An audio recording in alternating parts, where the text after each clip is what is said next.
feeling good, can I tell? Yeah, so they go to red. All right. Okay. Okay, Hotel family. My name is Brother Ray Ray. I'd like to welcome everyone to the Brooklyn William Mackey Jr.'s History Club. Zoom audience, can you mute yourself? We meet here every other Wednesday in honor of William Mackey Jr., Amos Wilson, Louis Ray Rivera, Gil Noble, Dr. Ben, Dr. Clark, Professor George Simmons, and all the historians on Howard Malik El-Shabazz. We meet here and honor these people. Ivan Van Sertima, people that gave up fame and fortune. Big cars. They didn't have to do what they did because they wanted to give information to the community and they wanted to set their record straight. So we meet here in honor of them. Give yourself a big hand, everybody in the audience. And our Zoom audience, mute yourself, give yourself a big hand in the Zoom audience. Now, Brother Mike, can you just bring the camera over here real quick, zooming over to the side? We have these books here for sale in honor of Dr. Professor Amos Wilson. We have Blueprint for Black Power. We have The Psychology of Self-Hatred and Self-Defeat toward a Reclamation of the African Mind. The Falsification of African Consciousness. Black-on-Black Violence. Psychodynamics of Black Self-Annihilation in service of White Domination. And in this day and time, we hear a lot of stuff about all this killing, we're killing ourselves. Oh my God, what is going on? It's just ridiculous. Oh boy. You have yet to see anybody say anything about black-on-black violence, Amos Classic. We have S.K. Damiani, Distorted Truth, Bastardization of African Cosmetology, Amos Classic, The Developmental Psychology of the Black Child, African-Centered Consciousness versus the New World Order, and in honor of Louis Ray Rivera, Jazz in Jail. I also got a couple of books right here that is a must. The Real Anthony Fauci, Robert Kennedy, excellent book. And Dr. McCullough, The Truth About COVID-19, Exposing the Great Reset, Lockdown Vaccine Passport. And this brother right here, Dr. Scott Whitaker, out of Atlanta, Georgia. Excellent book. It's called Met This Sin. S-I-N. We have this book, and then we have Randy Short's Slavery, Mastery, and the Impact of Religious Slavery Revealed. That's Dr. Short's book. I picked up a couple of them on the way. Edwin's Black Classic, The Transfer Agreement, the United States, the untold story of the secret part between the Third Reich and Jewish Palestine. Powerful piece of work. Also, The Invention of the White Race, Theodore Allen. Right. Excellent book. How you pronounce that book's name? His name? Yeah. Elihu. Elihu, Zionism at the UN, a diary of the first days. And I was asking our speaker, Brother Truss, about it, and he said the impact of that book is when they first came down to the UN and was doing their thing, trying to set everything up for the state of Israel. Dr. Ben's classic, Black Man of the Nile and His History. You know, Dr. Ben did this book. They didn't have computers. They didn't have none of that. Still out. And also, we happen to find The African Origin of Moses of the Jewish People Mystery, Gary Greenberg. That's a really good book. And Carol Anderson, The Unspoken Truth of Our Racial Divide, White Rage. So we have these books because, family, it's about information. And information is the utmost, especially when you're telling the truth. Now, I'm going to say a couple of community events and a lot of stuff that's happening. In the Zoom audience, I'm going to put my Cash App. If you want to donate to the Mackey's group, I'll put my Cash App in the Zoom. Okay, tomorrow, Ted, Keisha, Ashe, and Brother Black. Thursday, Thorough Black Talk. That's at 8 o'clock Facebook Live. Also, tomorrow, our brother Darren Muhammad out of Baltimore, State of the City, that comes on Instagram and Facebook Live, Mohammed the Camet. And on Saturday, he comes on TuneIn Radio, WFBR, 1590 AM out of Baltimore, Glen Burnie. That program comes on at 12 o'clock. Also, on Mondays, Io Kamati Live on Sankofa Radio, WSYP 95.1. That's in Alabama, 10 o'clock AM. He has one of the hottest shows on the East Coast. I mean, he has some powerful speakers on there. And the name of that program was The Irritated Genie. Also, Dr. Aline, Your Immunity Project is every Tuesday at 7 o'clock. That's an excellent program. We also have a Simultap Forum that comes on with James McIntosh.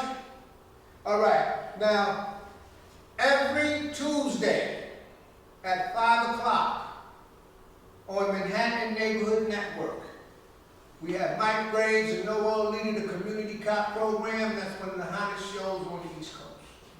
Now, we have another important study group with our speaker, Friday, the Newark base of African Echoes. They have a study group come on at 8 o'clock. The speaker will tell you a little bit about that. And on Saturday, Brother Trust, the Know Thyself study group out of Asbury Park with Brother True. Excellent. They're doing the Destruction of Black Civilization, Chancellor Williams Classic, and on Friday they're doing the Psychology of Self-Hatred toward the self-defeat toward the reclamation of the African mind. So those are just some community events that go on. Now tonight we're bringing back. We usually bring our this speaker at Black History Month, but he's agreed to come back, and his topic is going to be. He's the founding member of the African Echo Study Group out of Newark, New Jersey. Everybody give a great big hand for Brother Trust Graham, and his topic is History is a Mystery. Give him a big hand.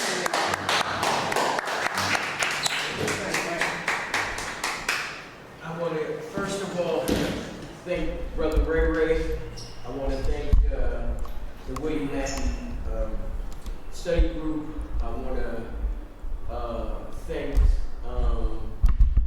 the Republic of Brooklyn. It's good to be back in Brooklyn, good to be what I call home. I spent a lot of time in Brooklyn, and you know, for me it was my second home for about 30 years, so you know, I always feel good here. If I ever moved to New York, I would move to Brooklyn, you know, and the reason that is just, for me, the cross mix of African people in Brooklyn are by nowhere else on the planet Earth as mixed that you can find here in Brooklyn, you know? And I just enjoy that more than anything in life. But as we go forward, first I want to give you a little acknowledgement of who I am and what I do. Again, my name is Trust Graham. I am the president of an organization called African Echoes. It had its particular origin in 1983. We've been doing study groups as well as lecture series for close to 40 years now, 39 years. And one of the things that we focused on always was, again, information and, you know, the custodialship of, you know, maintaining the legacy of our traditions and our history. But what I want to do now is just read you, you know, a mission statement of my organization, and then we will follow suit. African Echoes George E. Simmons Legacy Group mission statement.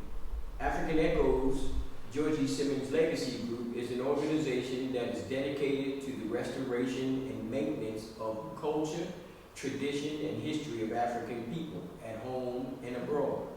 Our primary focus is to stimulate, educate, and serve our communities by providing alternative educational and cultural outlets that are steeped in African values, African principles, and most of all, an African worldview. To maintain our sense of equilibrium and principle, we use an ancient concept called Naacp: truth, justice, righteousness, balance, and reciprocity.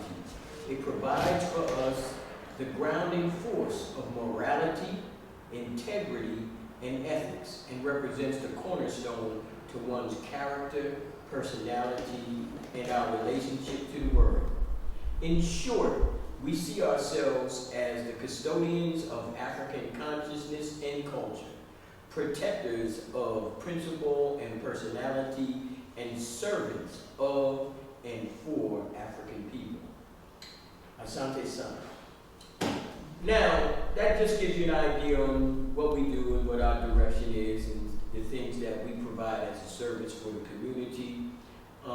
Just like the William Mackey Group under the tutelage of Brother Ray and Mike, and the grand illustrious master teacher, Dr. William Mackey.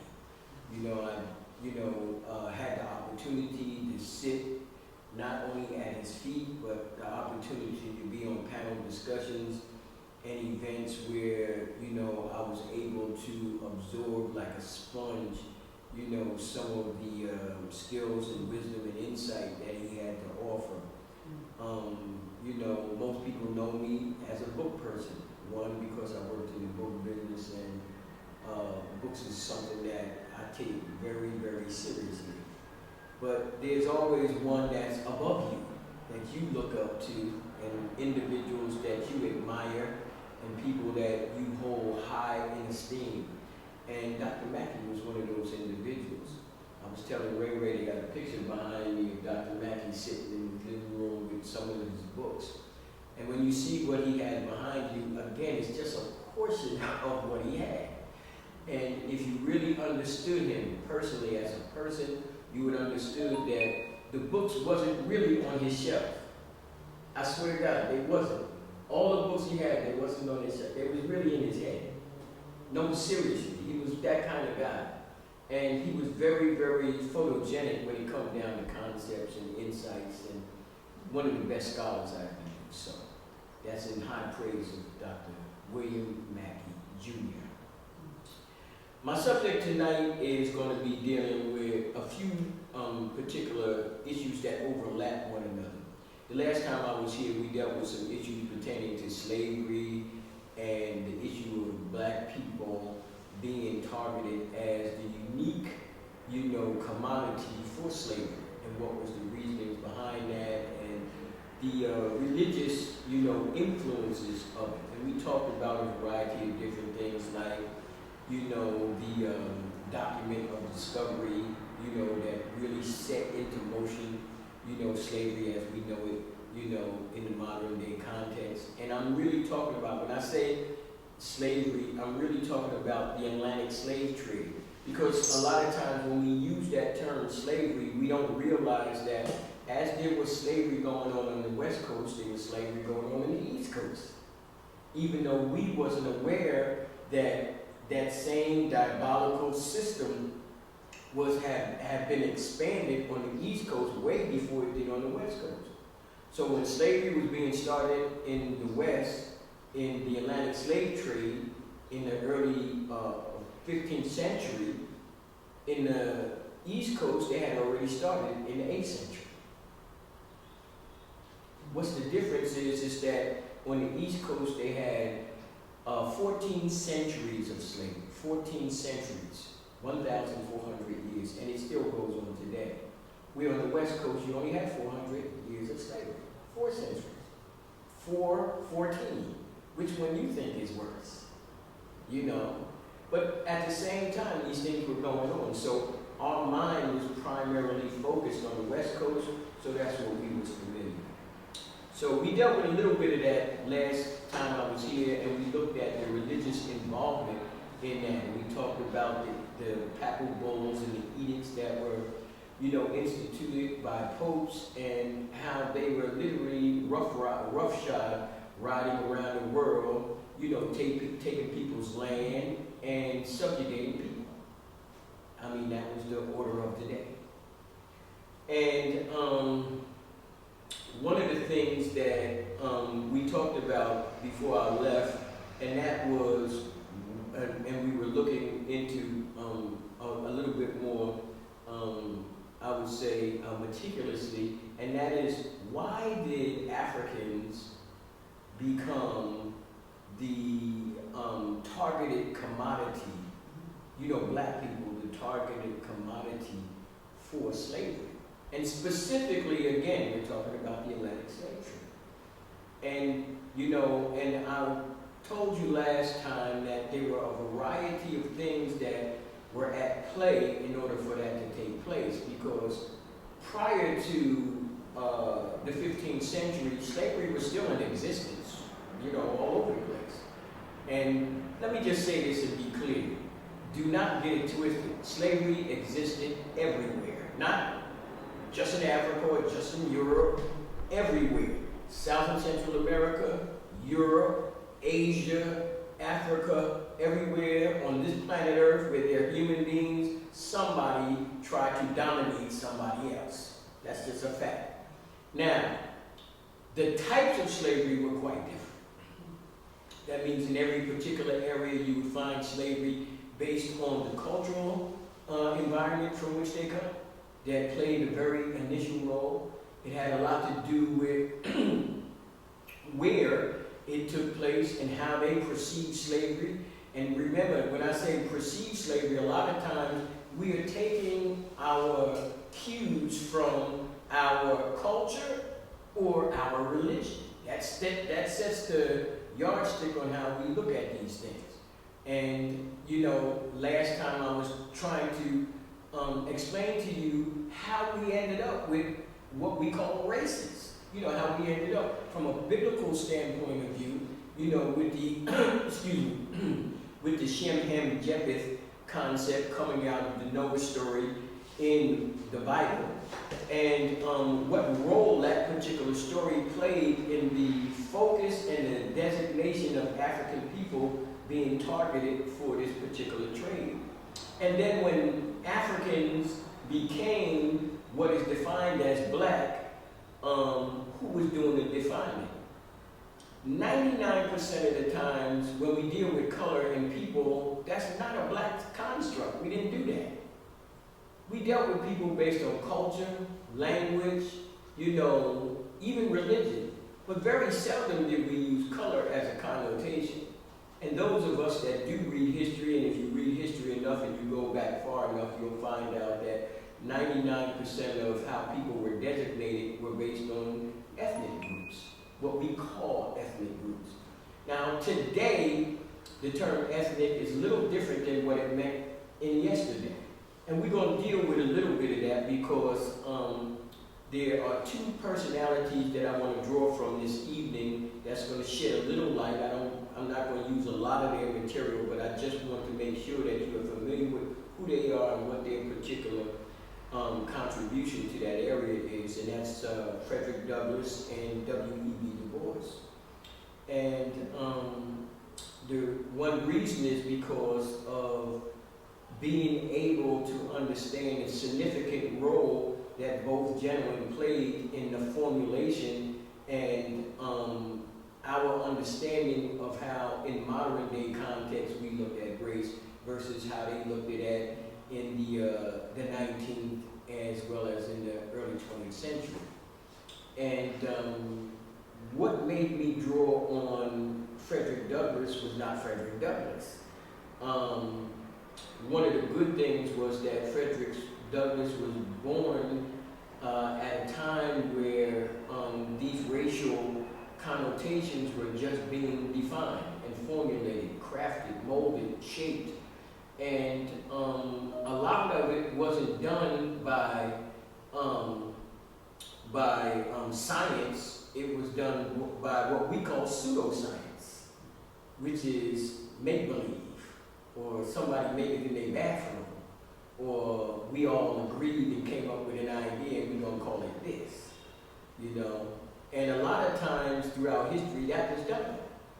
So there's a concept that we use in the black community and a lot of us swear by it, but it's not a scientific concept. It ain't even really a social construct without being able to have some way of explaining it. And the concept is called one drop. Anybody ever heard of it before? You ever heard of the concept one drop? Yes. The one drop rule. Would you explain, give them a little idea what it is, Mike? Could you explain that for them? Well, the one drop rule is best explained by the people who labeled it that, and that's white people. That's not a black rule, that's a white rule. That's correct. And that one drop rule, basically, in a sense, so you're talking about if you just have one drop of white blood in you, you fall into a certain category. Right, but not one drop of white blood. In other words, I mean, if you have one drop of black blood, there you go. It puts you in a category. That's correct. Once you're out of the white class, that's right. That's right. And now you fall into, depending on where you at, they have various names, which I'm sure you get into those names. And that's correct. And what Mike is actually saying is that the one drop rule was created by white people, not black people. And the one drop rule is based on whiteness, not blackness. In other words, one drop of black blood don't make you black. In other words, one drop of black blood make you not white. Don't get it twisted. This is not about black people, it's about whiteness. So if I ask you, have you ever heard of the word mulatto? Anybody ever heard of the word mulatto? Yes. Right. Yes. What do you think the word mulatto means, my dear? It refers to people of mixed race, which black and white, in varying degrees. Right. Now the key word that you said right was mixed, but you extended it by using black and white. Now the object is just mixture. It don't care what the mixture is. But the word mulatto is a Portuguese word. It has its roots in the word mule. And you know what a mule is, right? Cross between a donkey and a horse. That's correct.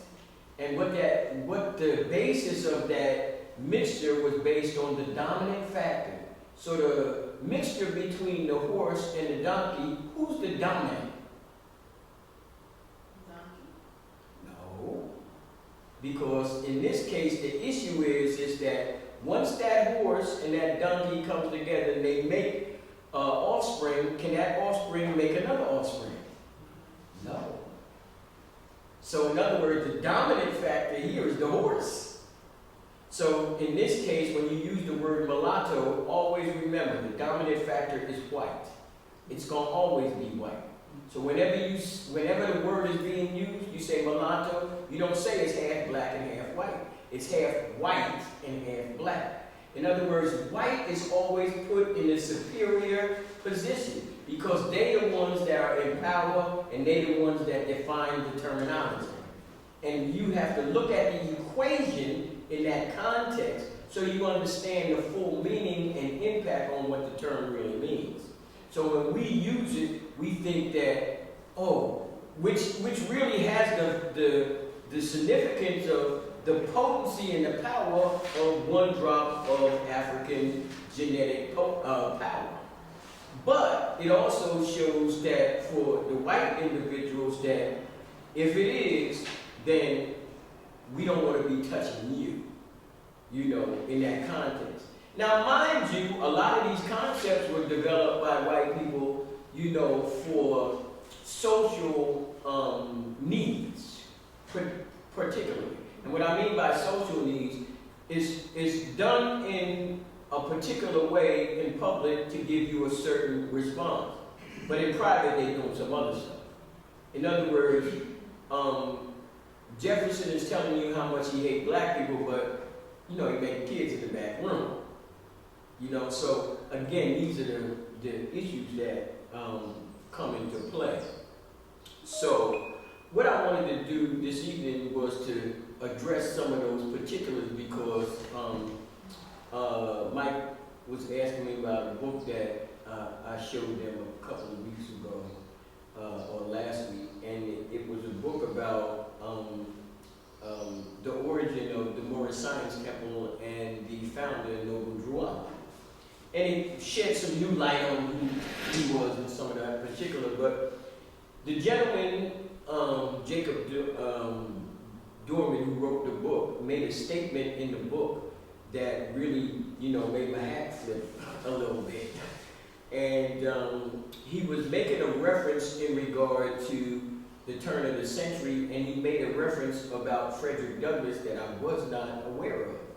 You know, and you know, I call myself savvy, and you know, and one thing I also know is that when you do know things, you really know how much you don't know. That's the real thing. So, yeah, so when he presented this information, and he was saying, he made the statement that that Frederick Douglass visited the pyramids. So I was like, what? I was like, wait a minute, that like got past me. So he said, yeah, that he visited in Egypt, so forth and so on. And it was just a passing statement in retrospect. But I was so moved by it, I went and I researched it, checked it out, and found out it was legitimate, it was true. And one of the things that made me more interesting about the subject matter was that when Frederick Douglass visited Egypt, he wasn't intended to go to Egypt. He was actually, it was in his later years, in his primary, you know, twilight years of his life, and he was going on a tour, you know, and the tour happened to be to Europe. So he was going to Italy and France and a few other places. And while he was there, they got the suggestion of while you're here in Europe, you may as well go to Greece and Egypt.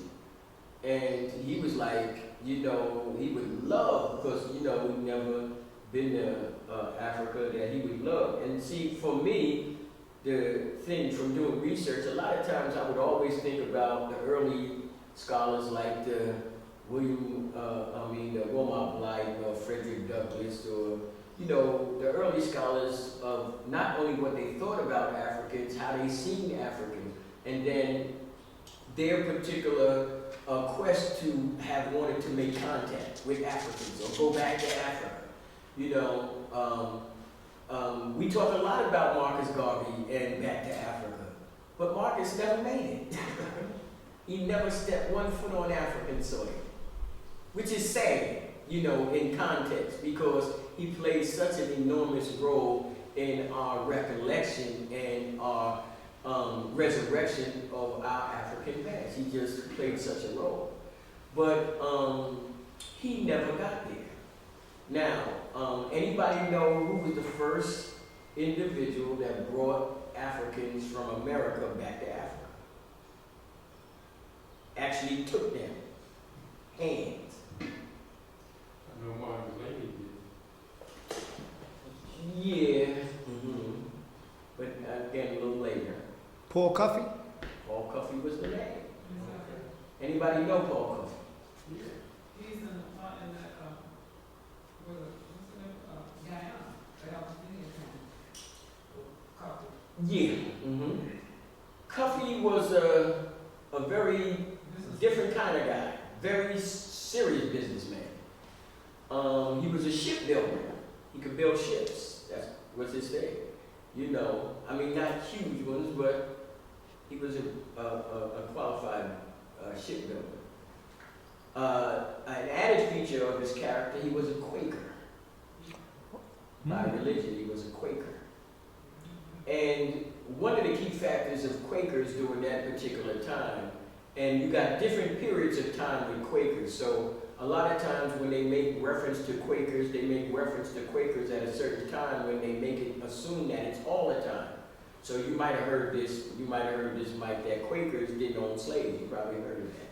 Absolutely. Right, but it's not true, you know. And one of the individuals that was supposed to be one of those personalities was one of the founding members of this country, who never became the president, but he was more powerful and more influential in anything done in founding this country than anybody else. He's the only man in America that got his name on money, and he never was a president. What's his name? Don't you say that.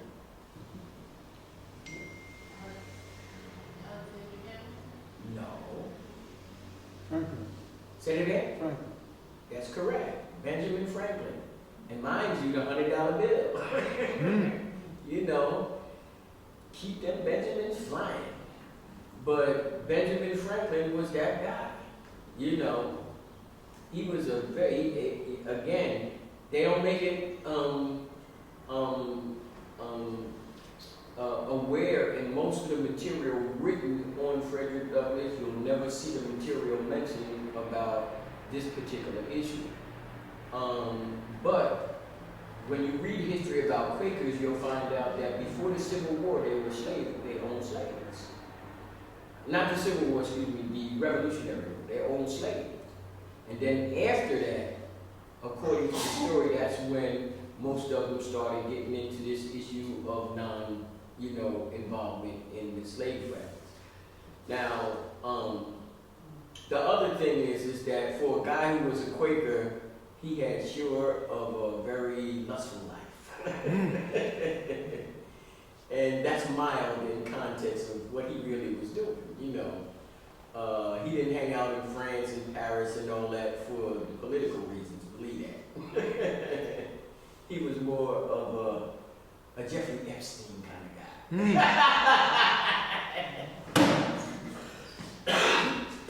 Yeah.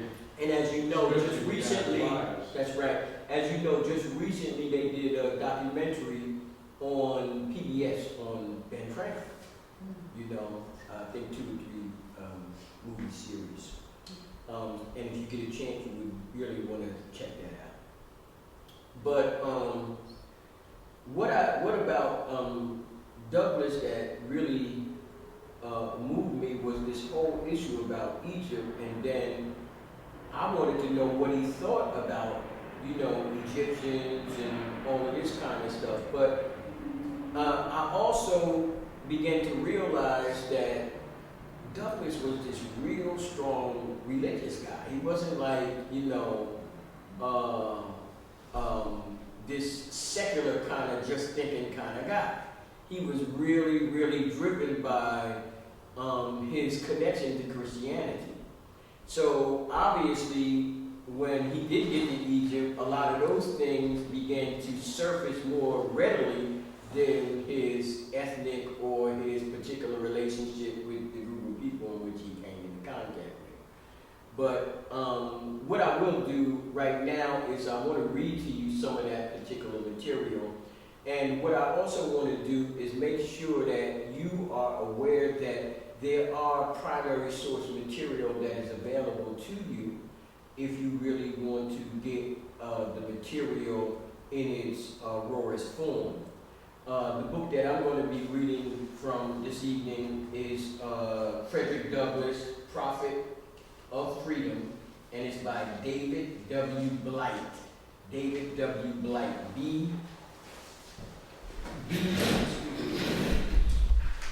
B-L-I-G-H-T, Blight, David Blight. And if you don't do nothing, write that name down. David Blight is a white gentleman, probably one of the baddest white boys that ever wrote books. And he knows his material. He studied Fred Douglass probably more than anybody. There's no book ever written on Freddie that comes close, not even close, Right. Not even a little bit.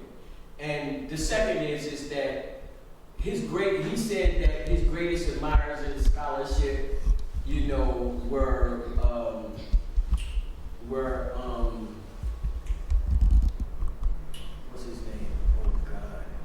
Benjamin Quarles, because Benjamin Quarles also wrote a biography of Fred Douglass, which I also have at home. And he said that the yardstick that he used and the scholarship that he admired was Benjamin Quarles and Nathaniel Huggins. Now, Nathaniel Huggins, you all know, worked with John G. Jackson and those individuals. He also wrote the books on Harlem Renaissance. He was just powerful in every particular way, unsung hero in every particular way. But David Blythe is a person that you want to have in your library. Go to YouTube, there's a lot of material on him. He's a paramount scholar in the area of early American history, post-Civil War, Reconstruction, you name it. The two baddest white boys out there would be Eric Foner and David Blythe. So, you know, you want to check that out. Is he dead or is he still? Blythe? Yeah, he's living. He's full-fledged. And Farmer is a whole family of them. Right. You have the two, the brother, the cousin, and the uncle.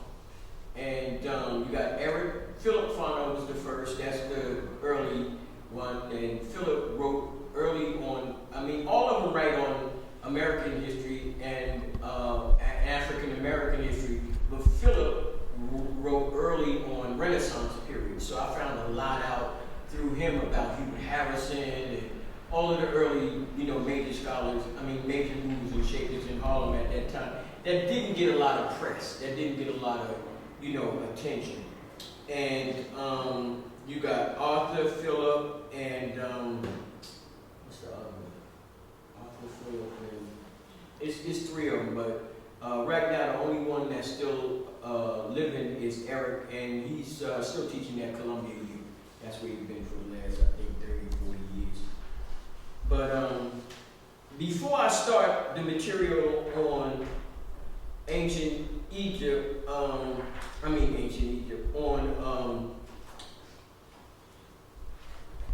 Frederick Douglass's sojourn in Egypt, I want to share with y'all some information on how Frederick Douglass seen himself, but also how he's seen other figures of the day. And there's a paramount figure that a lot of times, in the black community, those of us who are revolutionaries in thinking as well as in action, we look at individuals a little differently than, say, other individuals might look at personalities in history. So if we're talking about the Renaissance period, the Harlem Renaissance period, most average people are looking for the writers. They're looking for the literary, the artists, all of that. But those of us that are seasoned researchers, we're not looking for that. We're looking for who started it. Who were the founders of it? Where did they come from? And what was their driving force behind them? So when we think about people like Claude McKay, Zora Neale Hurston, Langston Hughes, Alain Locke, all of these individuals when you think about the Harlem Renaissance. But they wasn't the guys that started it. They was the ones that jumped on the bandwagon after they had got already started. But the guys that actually started was the guys like the Hubert Henry Harrisons, Cyril Briggs, A. Philip Randolph. These were the in the trenches individual. Now that's not to say that people like Claude McKay and all of them, they was down there too, but they wasn't being looked at in a literary context. They were looked at as organizers of the day. And they were dealing with addressing the challenges that confronted the black community at large. And they were doing it in every way possible. So these are the things that they were doing. But I want to share with you some information about a personality that that Frederick Douglass holds high in esteem. And a lot of times when we think about Frederick Douglass and we think about this other personality, we think about the other personality as a contributor, but not in the light that Frederick thought he was. So when we think of other personalities, we say, well, you know, who was more beneficial? Not Marcus Garvey, Malcolm X or Martin Luther King? And then you have people fighting over that, right? Absolutely. Right. But if I asked you, I'm going to ask you a question. If I said to you, who would you rather have? Who would you rather have? John Brown or Frederick Douglass? What would you say?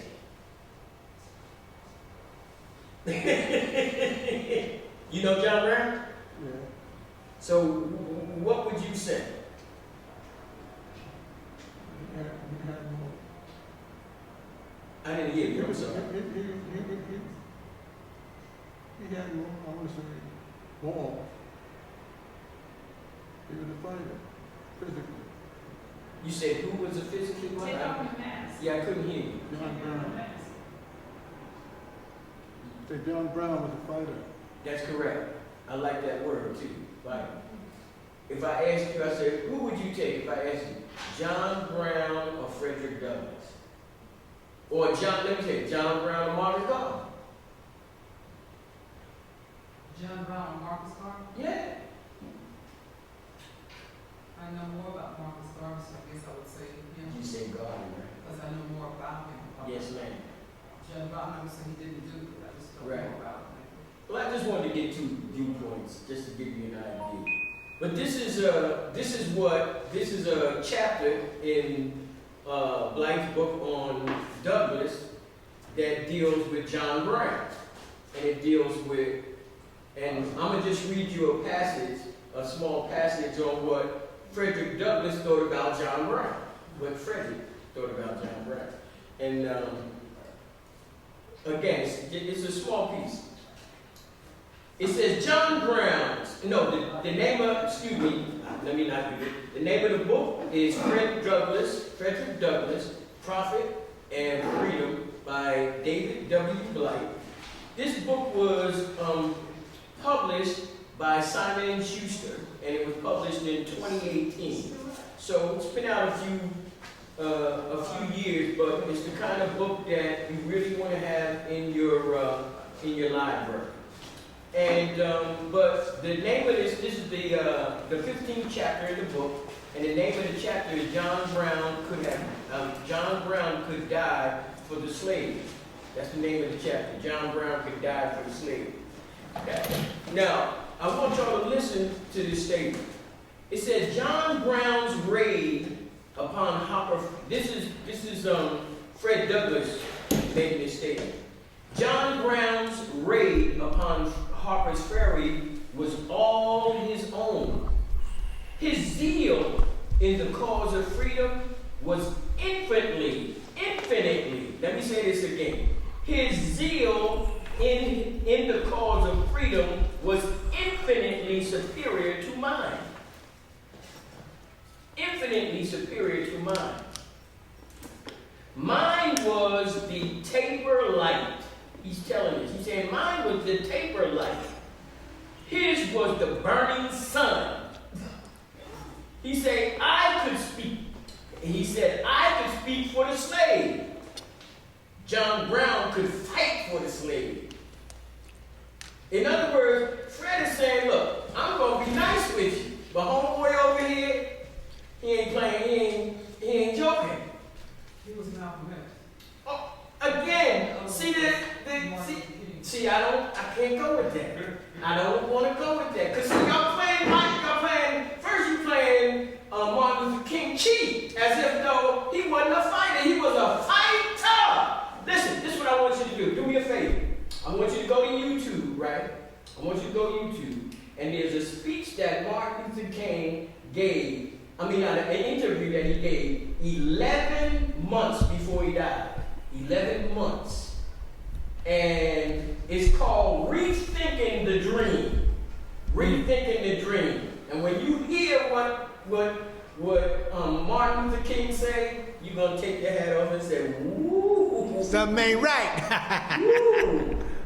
I listened to that and I almost listened. And I right now it's so pertinent right now because these white Republicans, they've been using using Martin Luther King like he's some freaking fan somewhere, you know, as if though anything he says is applicable to anything they do. But again, let me go on. It says that I speak for the slave. John could fight for the slave. I could live for the slave, but John could die for the slave. Bruh, let me just say this. And he says that Frederick Douglass at Harper Ferry said that in 1881. There's no praise you can give a man than what he just said right there. He said that I fight for black people. He said this man here, he died for black people. He said that I speak for these black people. He said, but him, he'll fight for these black people. And mind you, the driving force behind John Brown is not race. It's religion. That's his driving force, religion. Let me just read just a small bit. It says John Brown was charismatic, inspiring, confounding, courageous, mysterious, intimating, given to religious zealotry, and even at times a bit boring. But he and his deeds were unforgettable. Before Frederick Douglass first met Brown in 1847, or possibly early 1848, in Springfield, Massachusetts, Douglass had heard about him, especially from other black abolitionists, who, quote, when speaking of him, their voices would lower to a whisper. He was like this real serious joker. You know, you don't go to raise your voice. You know, you say his name, people be like, E.F. Hutton. What'd you say? You know. It says in real time, Douglass first recorded the description of Brown written in the North Star on February 9th in 1848. After returning from a lecture tour, conforms to later remembrances. Brown was among the key people Douglass met in Springfield after delivering a lecture that the local paper deemed objectionable because the former fugitive had stigmatized the whole country, unquote, as a slave hunting community. Whether Brown attended the lecture is not clear, but in what Douglass called a private interview, Brown left a lasting impression on Douglass. Quote, Mr. Brown is one of the most earnest and interesting men that I have met, said the orator. Although white, Brown came across in, quote, sympathy, a black man, and is deeply interested in our cause, as though his own soul had been pierced with the irony of slavery. That's cold, man. That's real cold. In other words, he's seen in John Brown things that he knew himself he could not do. He couldn't bring himself to do. But he knew he had the courage, insight, and the zeal that would be necessary to do the things that he did. Before I had came across this, I had heard or read some stories about the Harper Ferry's event and what John Brown was doing before he decided to pull the whole event off. He was writing other individuals. He would write them to tell them that he getting ready to do this thing and he wanted people to come down and join him. And he had wrote a letter to two people. He wrote a letter to Frederick Douglass and he wrote a letter to Harriet Tubman. Right. And he wrote the letter to Frederick Douglass, you know, encouraging him that he wanted to break he strike a blow against slavery and break it back. And the only way we could do it is we gotta be armed. So his position was, we're gonna take over Harper's Ammunition Depot, where they keep the guns, and that's where we going. We're gonna go get that shit. And then we're going to go after the slave masters and we're going to take them out. You know what I'm saying? Now, mind you, these events that are taking place after Denmark, Beatty, Nat Turner, and Gabriel Proctor. This is after that. So you have to take into consideration that John Brown had already knew what some jokers was already thinking about. And then second, remember, Nat Turner, Denmark Beatty, and Gabriel Proctor, every single one of them was driven by religion. Absolutely. By religion. And see, we ain't talking about this turn your cheek religion. We're not talking about that kind of stuff. This is a different kind of religion here. That So, old time religion. Say that again? That old time religion. Old time, but it has a new name now. It's called liberation theology. That's correct. In other words, we're not looking at this religion as subservient, merciful. We're looking at this as freedom, liberation. You know, when you think of freedom, you talk about going to take care of business. We're not talking about waiting for God to do something for us. We talk about going and taking something. So this is the kind of attitude that was being presented in regard to John Brown versus Frederick Douglass. So John writes these letters. He writes this letter to Fred Douglass, and he says, look, I'm getting ready to go take over Harper's Ferry. We're going to, strike a blow against slavery and, crack his back, so forth and so on. So, Frederick Douglass writes a letter back to John Brown saying, man, you're crazy. He said, man, don't you know, you go after Harper's Ferry, you're going to have everybody, the military, the Navy, everybody going to be after you. And you know what John Brown's response was? So what? At least we'll strike a blow to slavery. And Frederick Douglass said, no, he wasn't about it. He writes the same letter to Harriet Tubman. Harriet Tubman responds, I have 2 shotguns and double guns. I'll be ready to go. You know what I'm saying? And the only reason that when Harper Ferry jumped off, she wasn't involved because she got sick. That's why she didn't show up. She was sick.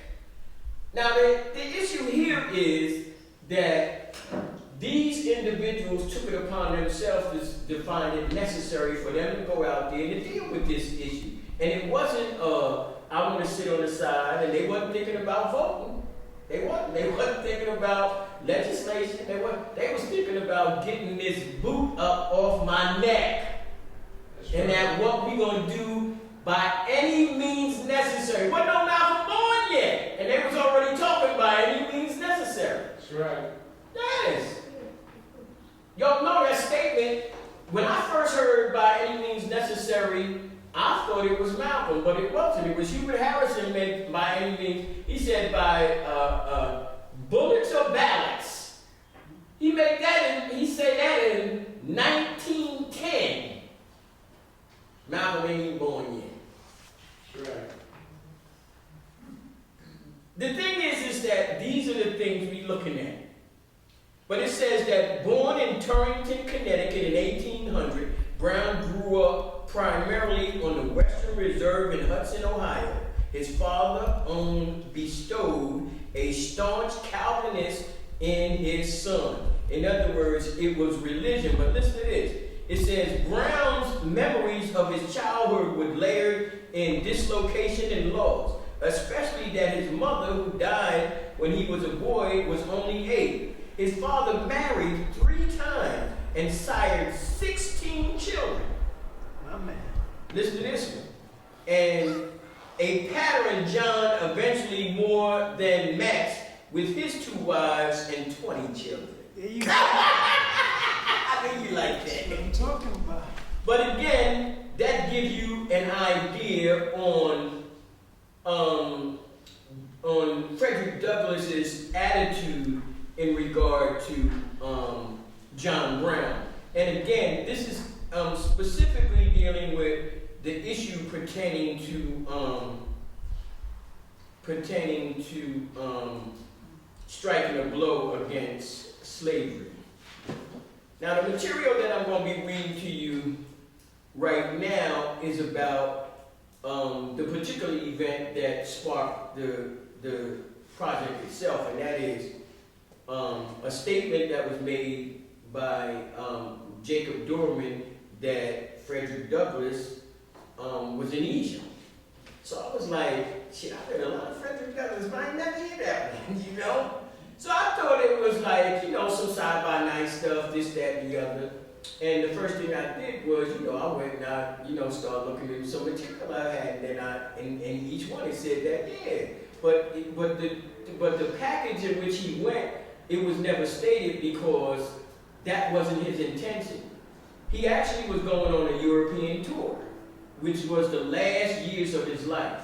Whether you know it, he lived from 1818 to 1895. 1818 to 1895. And for a guy who lived in slavery, he lived a long time. life. I mean, a long life.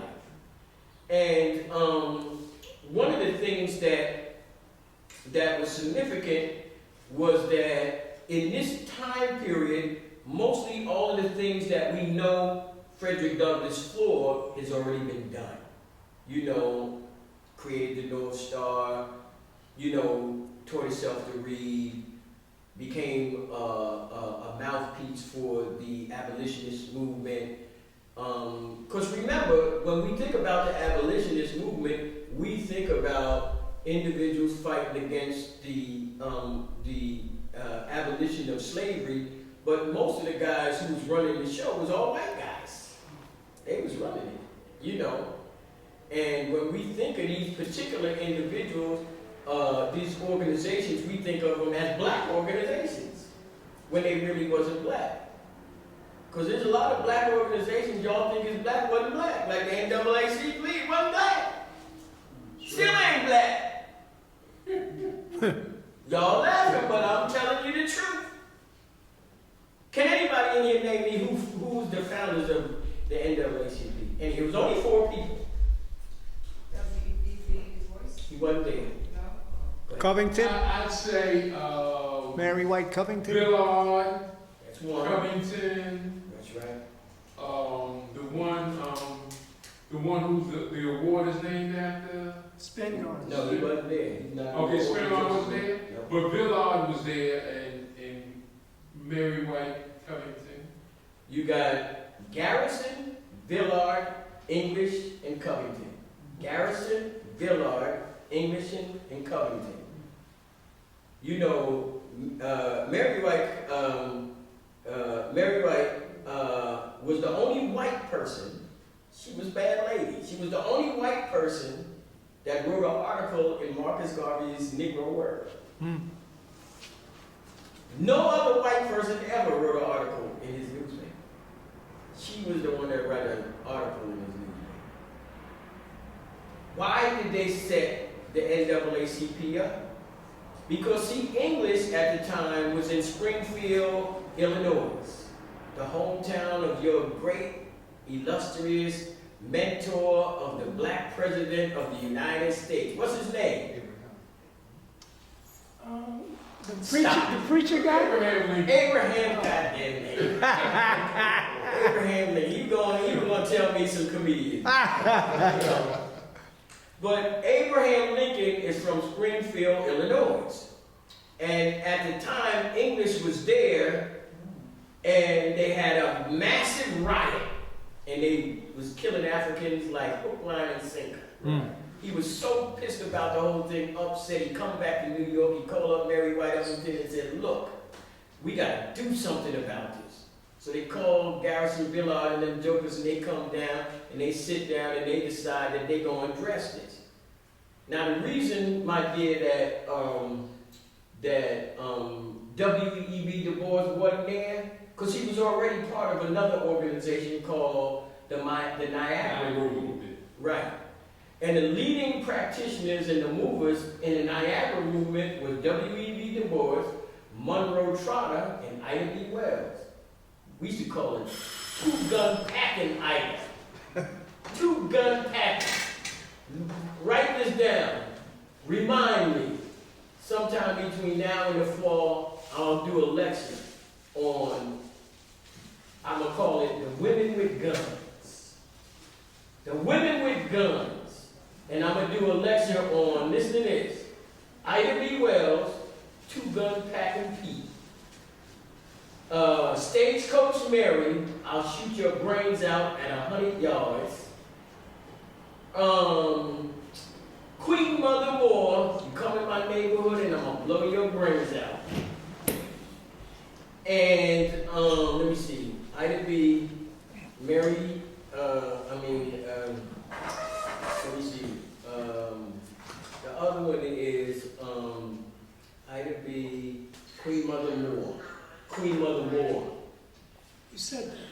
Queen Mother Moore, Ida B. Wells. Tubman? Harriet Tubman, excuse me. So you got two gunslingers and a sure enough two shotgun specialists. You know. No joke. And this is just a sidebar for a minute, just a sidebar for us. Anybody ever seen have y'all seen the movie Harder They Fall yet? Anybody? You never seen the movie Harder They Fall, the Western? Y'all gotta be kidding me! Thank you, brother. Let me just ask you, you seen the movie? Yeah. Is it a good movie? Brilliant. Brilliant! Brilliant! Who is he? Shut up! Just listen. Brilliant movie. But listen to this. Harder They Fall is a spaghetti western about major western heroes. It's a fictional story, but all of the characters are real. So you got guys like Bill Pickett, you know, Bass Reeves. I mean, these are all black western heroes. And they create this story. Oh, bro, that's right. That's where Bass Reeves is. They create this story in regard to all of these fictional characters. But in the story, they have two women. One is Stagecoach Mary. You know, I call her pistol pack, shotgun, you know, at 100 yards. And Trudy, treacherous Trudy. You know, these two women. Listen to this. Me, I'm into fight scenes. I'm really into fight scenes. And some of the best in the fight scenes in the movies, you know, I'm not talking about no almost fight. I'm talking about real fight. You know, like when you see this fight scene, it's so real you guys shake your head and like, wait a minute. In this movie, there's a fight between Regina King and I can't remember this girl's name. She plays Stagecoach Mary. If y'all don't see that, it's one of the best fight scenes ever done in history. There's a competition. No, Eric Badu ain't in it. No. There was in competition with it, but that girl you just mentioned, she had the little upper hand. Oh, but I'm just telling you this. That was the best fight scene I ever seen. But the movie was so good. Let me tell you, what was deep about it, the fight scene come on, so you know, what's his name? Tarantino. You know how when him or what's the other guy? You know, Dirty Harry. Clint Eastwood? Clint Eastwood, when he makes the movie, he makes spaghetti western. So usually with a spaghetti western, the most important thing is not just the scene itself, but the music that goes along with the scene. Well, in the fight scene in this movie, they playing Fela Razimkuti. Bro, I'm telling you, they're so serious. I said to myself, I wonder who the hell thought this up. It was just so apropos in regard to how they put the movie together, the characters, and again, the scenes and how they played the scenes out. But if y'all don't do nothing before the week is out, go see Harder They Fall. It's on Netflix. It's still on Netflix now, I think. I'm pretty sure. Let me get your password. Huh? Let me get your password. Say that again? Good, keep going, man. You know what I mean. Okay. Hey, Brazil for you. What I'm going to do now, because I know we're getting close to time. What I'm going to do now is that I want to share with you some of the some of the material that that was shared in regard to hold on one second. In regard to Frederick Douglass's sojourn in Egypt. And as I said before, he wasn't really going to Egypt, he was actually going to Europe. But while he was in Egypt, they decided at the last minute that they would put on the itinerary Greece and Egypt, in which they did. And this particular piece that I would be reading to you is giving you a small insight in regard to that. Now, the original source for this material is Frederick Douglass's diary. Frederick Douglass's diary. You can go on the internet, they have a PDF of those diaries that you can download and you can read all the material. And then the other material that I'm going to add on the back of this, I'm going to give you reference to that material and you can go read that. That's a 19-page essay, that Frederick Douglass wrote on ethnology or race. This is powerful stuff. He wrote this stuff in the mid to late 1800s. And what he wrote, now mind you, the difference in time between Frederick Douglass and W.E.B. is quite an extensive period. But the issue is the parallel and the thinking of these two gentlemen on science. Now remember, Freddie didn't have what we would call formal schooling, formal educational schooling. He was autodidact. Autodidact straight up. You know, I mean, guys like him, or you would have, these are special people in regard to autodidact, because they literally raised the bar on a level you just can't imagine. But he was a self-taught individual versus he was 100% an academy-produced personality. And I'm not talking about one, but a few different ones. You know, all over the place. Germany, here, Harvard, you know. And he was wiping jokers up the floor with his level of intellect. You know, they couldn't do nothing with W.E.B. Y'all know how he went to school? Do y'all know how he actually, when they found out that he was good at what he did, do y'all know how he went to school? His parents didn't send him to school. You walk? No. The whole community raised money to send him to school. The whole community got together and said, black, white, we're going to send him to school. So you know what potential this gentleman had at such a young age, that they thought it was imperative that they make sure he go to school. And he went to school, and this didn't disappoint nobody. Not even a little bit. As a matter of fact, he literally raised the bar. Because he finished that school, another school, went to Germany, did that, and came back. And became professor of one of the greatest institutions.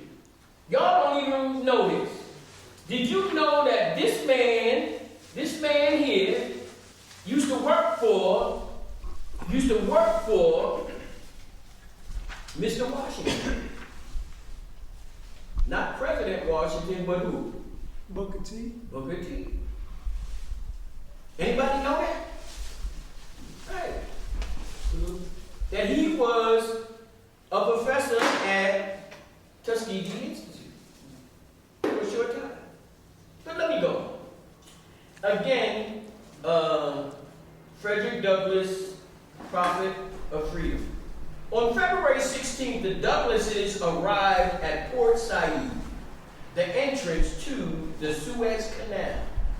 Going ashore at Ismailia, they took a train to Cairo.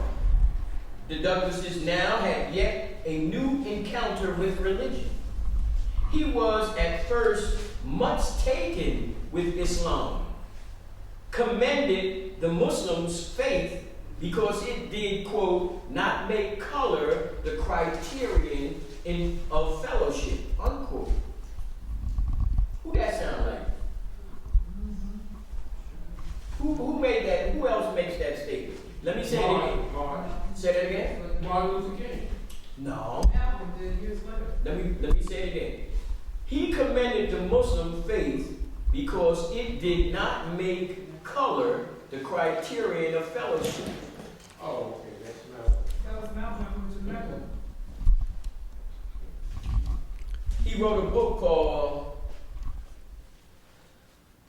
Christianity, Islam, and the Negro Race. You don't know, man. Stop pretending you No, man, I got His that. name Wilmot Blyden. Right. Yeah, right. Of course, right. Wilmot Blyden. Right. Blyden was the individual, because remember, Blyden was the individual that a lot of black people thought he became a Muslim. Which he really didn't, but he became favoritism toward Islam because of just what Freddie said to you right here. Because he felt that Islam was more closer to the cultural fabric of African society than Christianity was. Christianity was antithetical to African culture. But let me read on. It says, the Muslim faith, because it did not make color the criterion of fellowship, and he liked the mosque because they displayed no images or pictures of saints or gods. Why do you think he said that? Why do you think that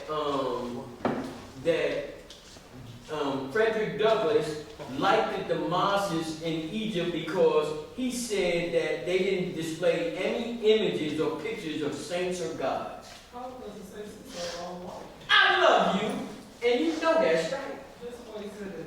You know that's right. Because all his life he's seen them white people, and he knew that for one thing for sure, if black people was going to be liberated, it wasn't going to be by no white, blonde hair, blue-eyed, shaggy, beatnik looking cracker that's going to come in your neighborhood and free you. Praise Not Jesus. Pentecostal. I'm telling you. But let me go on. It says, but the Egyptian crowds in the streets and bazaars wore him down. The bulk of the people were desperately poor, and the most painful feature of life was the veiled women and the men who owned them as slaves. In other words, when Frederick Douglass seen the women in Kemet at the time, because at this time, this is 1892. And you got to remember is that at that time, Islam is already saturated in ancient Egypt. So when he goes there, he sees all of these customs that he's not familiar with. And he's literally judging them based on his own situation. In other words, you know, what freedoms he feels he has or he should have versus what he thinks they have or what they don't have. You know. Now, if anybody here been to Egypt, one thing you notice, you find out real quick, and that is culture is of the utmost to them. And even though you think that you might want to be hospitable, they ain't having it. They're not having it. Now, last time I've been to Egypt was probably about, 1980 something. But one thing that I can say, when I'm in Egypt, standing on the corner, people all moving all. As a matter of fact, there's more people in Egypt. This is 1984. There's more people in Egypt than in New York. Let me tell you this. There's more people in Egypt than in New York. But check this out. What part of Egypt? Cairo? No. This was in, again, this was not Cairo. This was in, what do you call that? Oh, God. Not Cairo.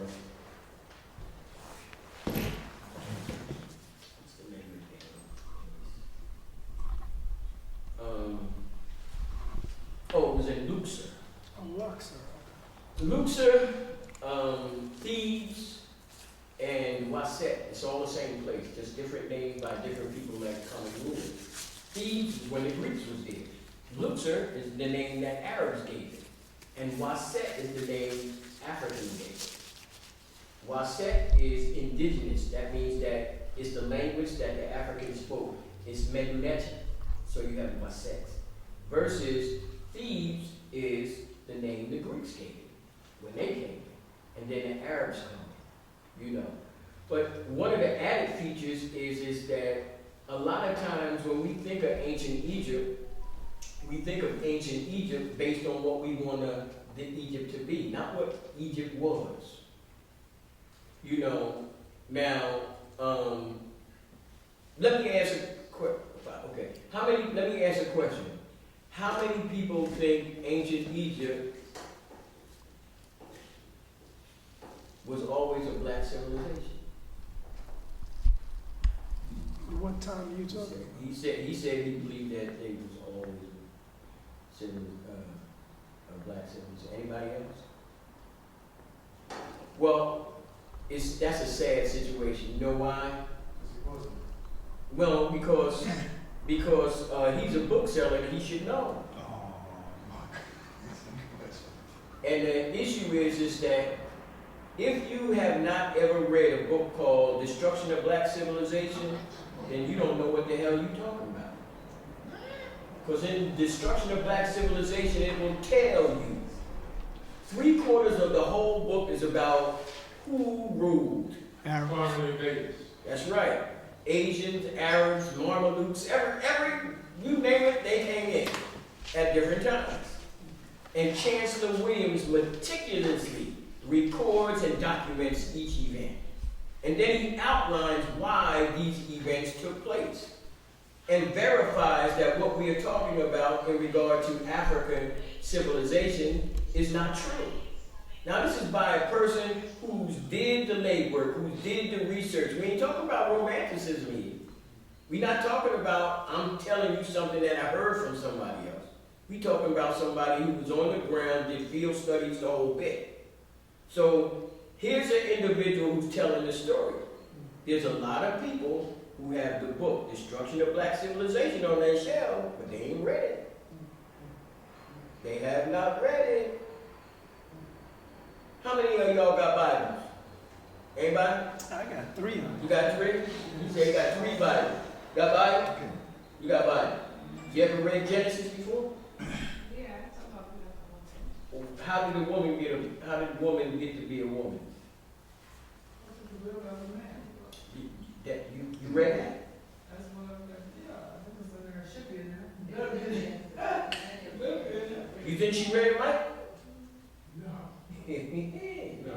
Why do you think she didn't read it, Mike? I think somebody told her the story and she just went along with it. That's correct. And the reason why do we think that? And the reason that, let me just say this first. This is not an attack against your sister here. She's a part of our group. We want to make sure that this is an exercise, a process in which we extract information and make other people think. The object is to make you think. So in this case, the issue is, a question was asked. She answered the question. He gave a response. Do you understand what his response was? What did he say?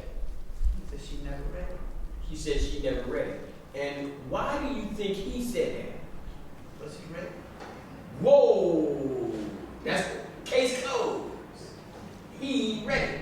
So what that would verify, and I'm going to tell you why he made the statement against you. Now, Mike, would you explain to them why you said the statement that you said, and give her your explanation from a chronological and a historical point of view? Well, because the main reason is because when you read Genesis, it gives a different definition of how man and woman was created, and also you just have to consider that unfortunately, literally in every pulpit on a Sunday, somebody's given that information, and the parishioners have not taken the time to study. They just take the word of their pastor because they feel the pastor's not lying. Right. And let me even expand on what Mike said. What he's actually talking about, if you read Genesis, you'll find out that it's not one creation story, it's two. It's two. Right. In other words, it's not one story about how a woman is created. It's two different stories. Now, the one thing we do know, that's if you really read the story, you know that the story about the rib, that's the second story. So if you knew it, that means you would have to read the first one first. That's if you read it. But most people didn't read it. They went and they assumed that the story that the preacher told them was legitimate and was the only story. Now, if you read the first in Genesis 1, chapter 24, Genesis 1, 24, verse 24, you'll find out that man and woman was made at the same time. Yes. And the term was used he, him, them. Oh, that's an LGBT group going on there. And what also happened in that is that it represented that man and woman was equal. That's wrong. What also happened in that first creation story is that in the beginning, when it first happened, all of the animals and all of that was made first. And man was last. But in the second story that you're talking about, the one with the rib, that's Genesis 2, chapter 7. You'll find out that man was made first, and the animals and all that after him. And then God gives Adam this ability to name all of the animals and all of that. That's right. And you know why he did that? Because see, Adam, he's looking around and he see everybody saying, wait a minute, hold on.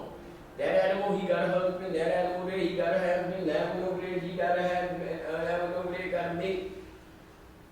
Hey, God, I ain't got no damn mate. What's up? So he said, okay, I'm going to handle it. So he put Adam to sleep and took the rib and did the riblet story.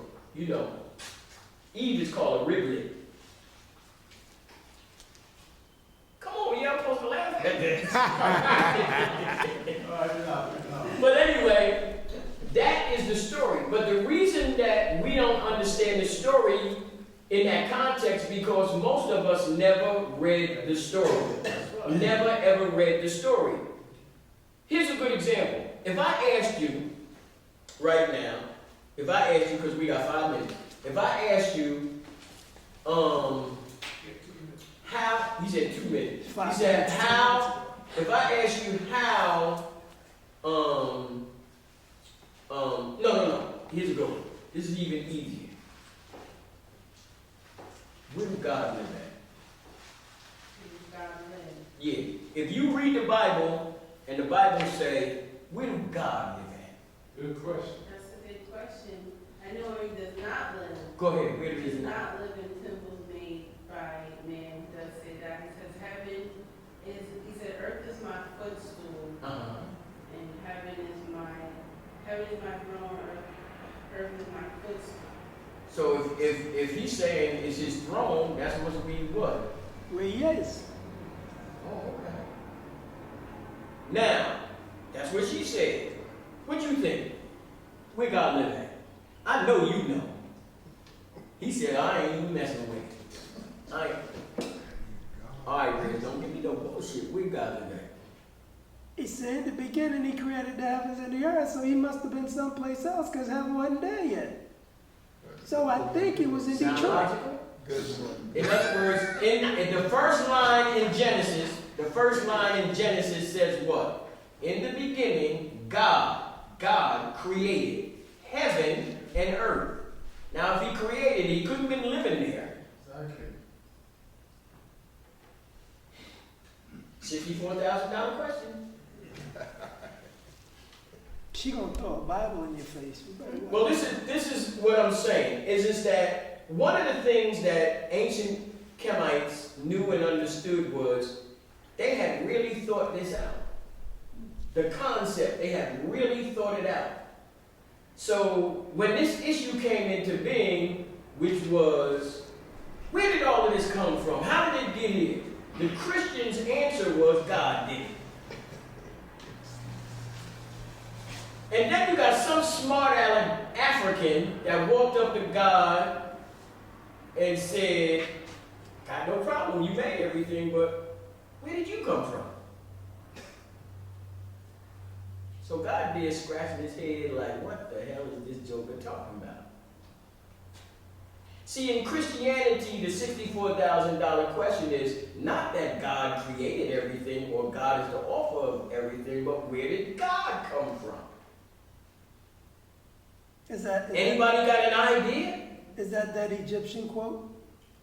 When I manifested myself into existence, it gives. No, that's different in regard, because that's given an explanation. We talking about where the Christians, the Jews, the Muslims get this idea that that God was the sole origin of everything, but there is no explanation for God's origin. So the Africans, they were smooth. They was like, man, y'all kids, y'all don't know nothing about this. So they came up with a concept. And that's the concept that he was explaining. It's 160 utterances, 163rd utterances in the book, in the pyramid text. And in it states that in the beginning there was Nun, N-U-N. Water. And Nun is a state. Let me say that again. Nun is a state, not a state of condition. That's very important. A state of condition requires existence. A state does not require existence. So Nun is a state. Before Nun, out of Nun came time, came space, came life, came death, came God. Out of Nun came all of these things. Time, space, life, death, God. That's some powerful stuff here. That's such rigorous, philosophical, intense thinking that it literally reduces Christianity to a fable. Because this is a scientific explanation. It's given a rationale and a logic in regard to origin. It's not that it's just a concept, it's rational. So when you say where God comes from, we got to answer, none. It became such a serious issue when the Greeks came. They began to determine their God based on a different set of circumstances. And I'm talking about Zeus and all of them other jokers. And what they did was they began to realize that gods have different characteristics and personalities. They didn't come up with it. They got it from somebody. But before I go any further, as you know, it's break time. Okay, you can mute yourself in the Zoom audience. Ladies and gentlemen, come get a cup of soup. We're going to have a 10-minute break. Finish reading this particular part because I really want to get through this. It says that on February 22nd, Douglas climbed, let me just read this other part first. It says, but the Egyptian crowds in the streets and bazaars wore him down. The bulk of the people were desperately poor, and the, quote, most painful feature, unquote, of life was the veiled women and the men who owned them like slaves. Douglas spared few elements of Egyptian culture from judgment, even as he felt enthralled by them. So in other words, he's seen things in the Egyptian society socially that, from a Christian point of view, he wasn't too happy about, but he wasn't going to speak, he wasn't going to make no big issue about it, because at that time, for him, he felt it wasn't his place. It says on February 22nd, which is quite interesting, on February 22nd, which is the date of W.B. Du Bois' birthday, which is quite funny. And what's real funny is Frederick Douglass Now, what's deep is, for me, it's quite interesting because I was born on February 21st. No one cares. And my daughter was born on February 20th. And all of these events are happening around the same date, definitely the same month. But let me go. It says on February 22nd, Douglas climbed the Great Pyramid of Cheops at Giza. For the 69-year-old, the effort was all but overwhelming. Now he's 69 years old. He goes to the pyramids, and homeboy climbs up the damn pyramids. Now, I don't know about anybody. Me, I've been to the pyramid a few times. Do yourself a favor. Trust went up there when it was able to climb, but I only went halfway. Listen, my butt was, I was like, oh hell no. It was the wind started blowing. Look, the higher up, the more wind. Wow. Now, mind you, let me just explain this. When you climbing up the pyramids, let me just explain. It's not a climb. You understand? In other words, when we think of the pyramids, you would think of climbing when you're going up, you know, ladder. No. Just one block in the pyramid is 2.5 tons. 2.5 tons. One block is about, say, the size of this desk, about this high, you know, and about this wide. You get what I'm saying? So it ain't like you can fall off it, you know what I'm saying? But it's so huge and so massive and so so high that, you know, psychologically, as you go up, all you can see is people getting smaller and smaller and smaller. And the higher up you get, the wind gets stronger and stronger. So I got like halfway up, and that whistle, I was like, enough. Down, back down. So it wasn't bricks made out of straw? Let me just say this again. Every block in the pyramid is made of stone, not that's right. And mind you, let me just explain this and explain it clearly. There is no mortar in any pyramid anywhere in Egypt. No mortar. Y'all know what the mortar is? Like cement that binds it together.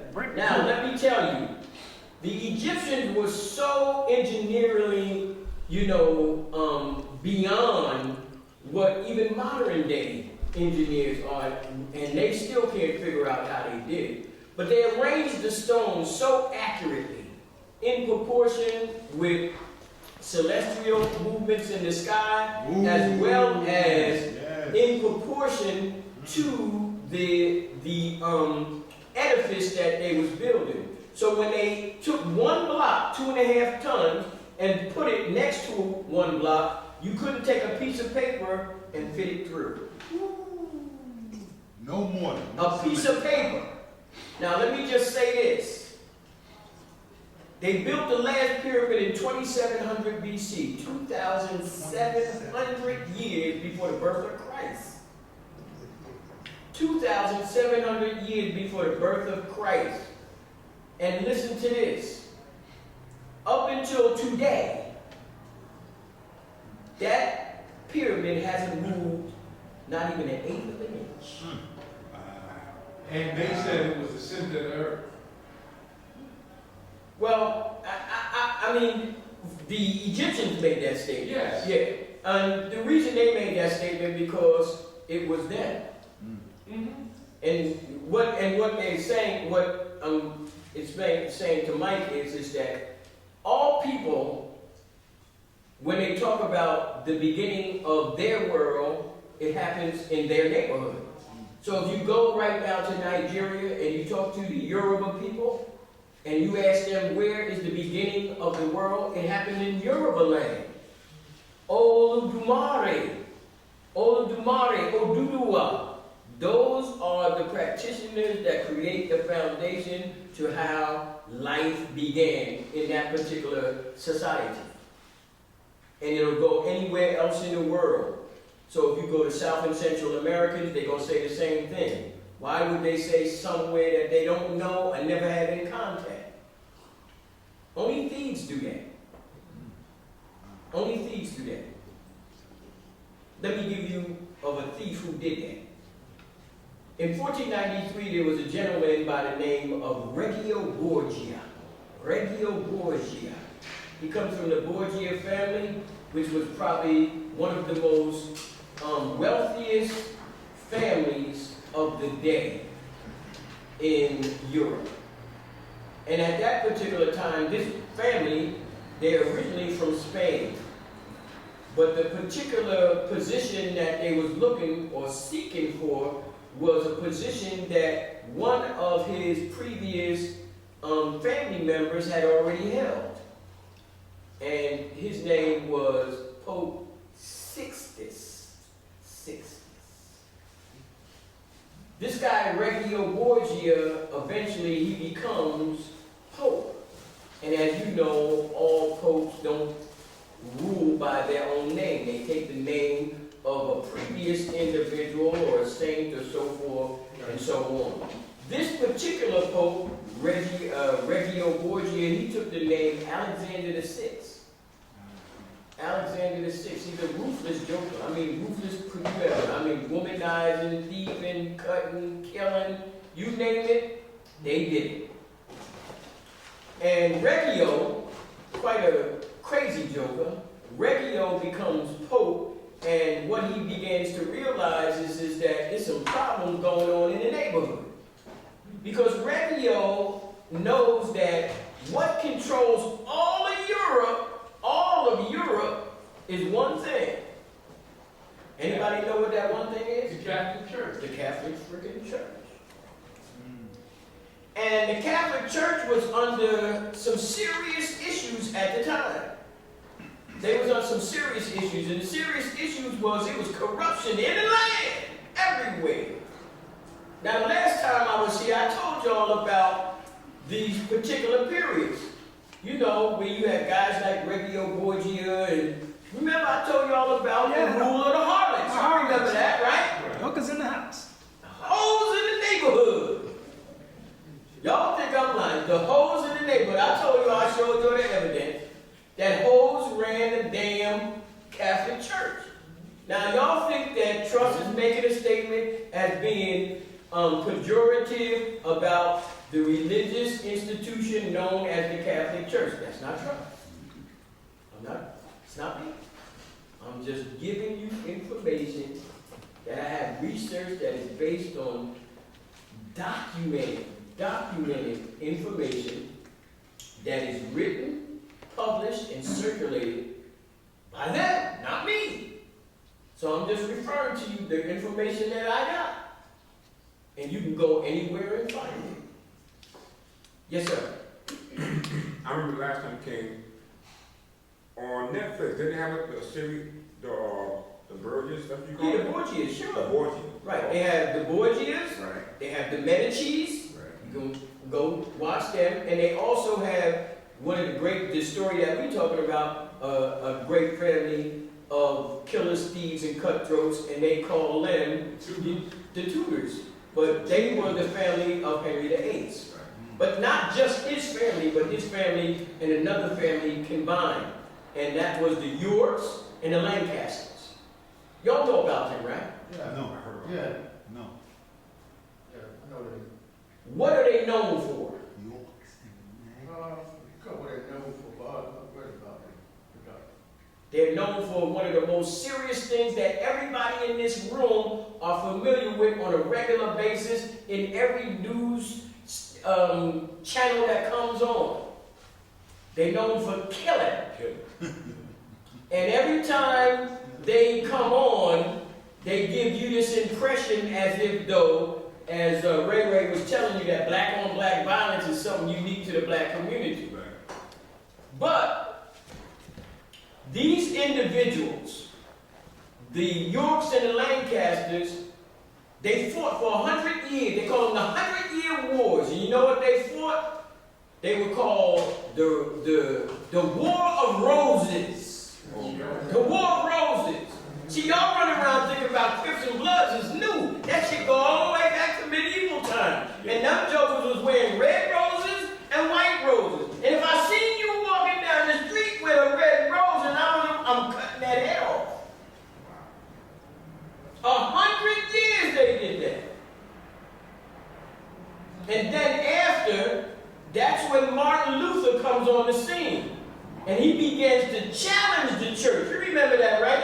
about that. The 93 thesis, the 95 thesis, written on the Wittenberg door in Germany. And Martin Luther goes after the heads of the church because they conniving, underhanded, cutthroat thieves, stealing from everything they could. These jokers so underhanded, they created a place called purgatory. They created it. It don't even exist. And they said this place called purgatory existed in between heaven and hell.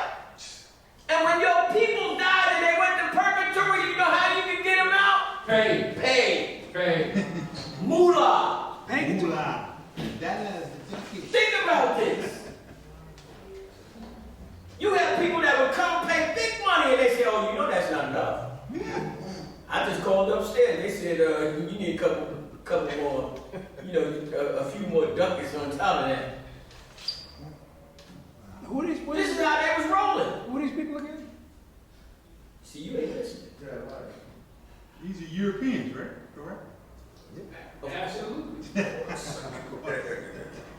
See, the problem is that when we see the stories and we see what's going on, we don't read the fine print. We just accept that the story is told to us and that they're given some complete, analysis. Let me say this again, from a historical point of view.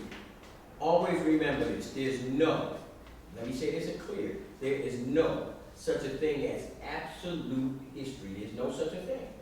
There's no such a thing as absolute black history. There's no such a thing as absolute Asian history. There's no such a thing as absolute American history. I don't care who history it is, it ain't absolute. And I don't care who wrote it, it ain't complete. I don't care if you wrote it about your damn self, it ain't complete.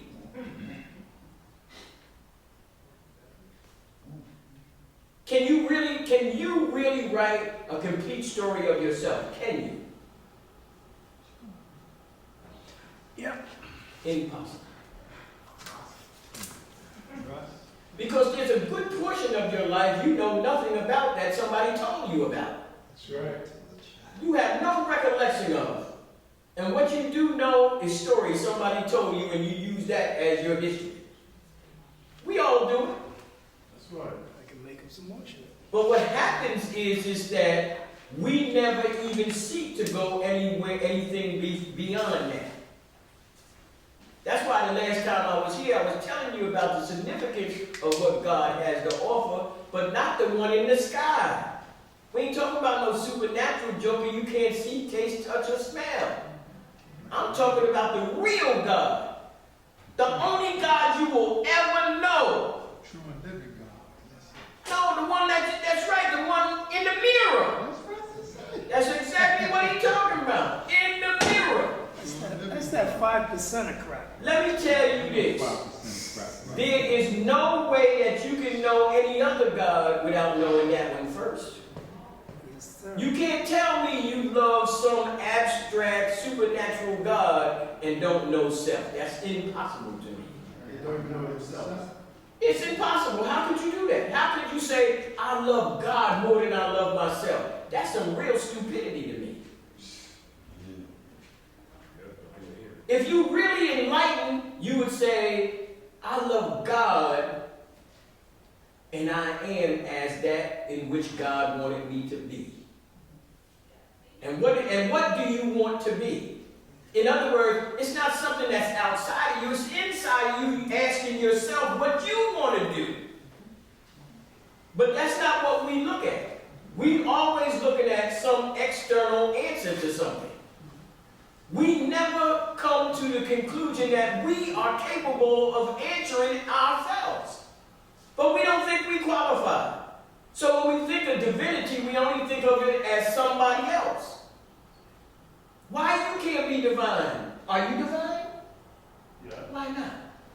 Because I'm not. Why not? I'm asking, why are you not divine?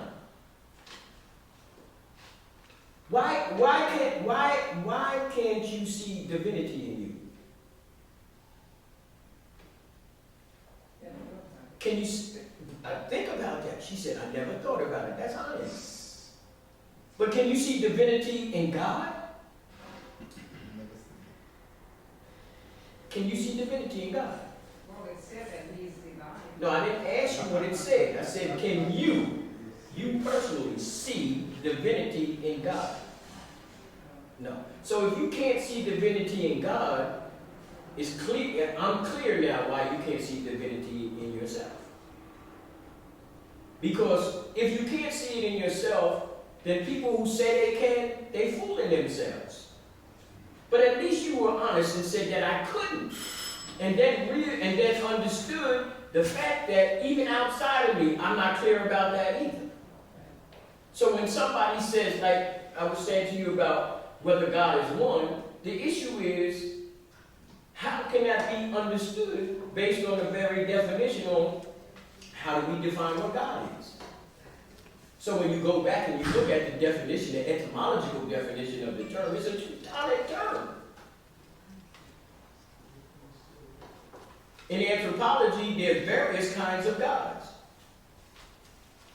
There's a difference between a natural God and a supernatural God. Natural, supernatural. Natural, supernatural.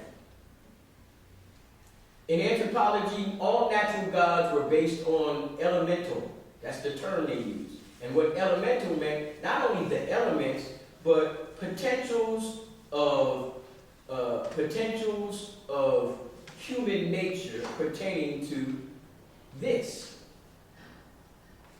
Right here. The potential. And this is why, when Red was saying, well, where does Nuke come from? The issue is, now we're assuming that there is a before.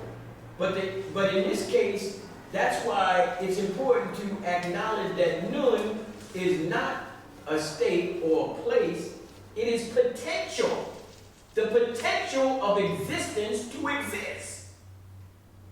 It's like saying, I'm going to build a house. I got an idea. That's what we're talking about. Not the idea itself, because when you formulate the idea, that's a physical thing. It comes into your mind and so forth and so on. I'm saying before that, the potential of it before that is crazy. Because it's showing you how deep these people were thinking about existence. That would be a vision? You could define it as a vision, but we always remember, when we use the term vision, we're talking about something seen. Versus, we're talking about the potential of seeing something. Not actually see, but the potential to see. And what that does is that it ignites in the individual a vastness with no boundaries that never gives, how can I say, it never gives, you use the word, it never gives, imagination, perspective, but I'm trying to say that it never has anything that, like when we talk about ether or gas or anything, it doesn't have a defined shape. It doesn't have something that we can identify it to. You know, so when we say, it's like saying that, it's like saying God He. How could God be a He? How could that happen? And if we looked at God as a spirit, why would God need a gender?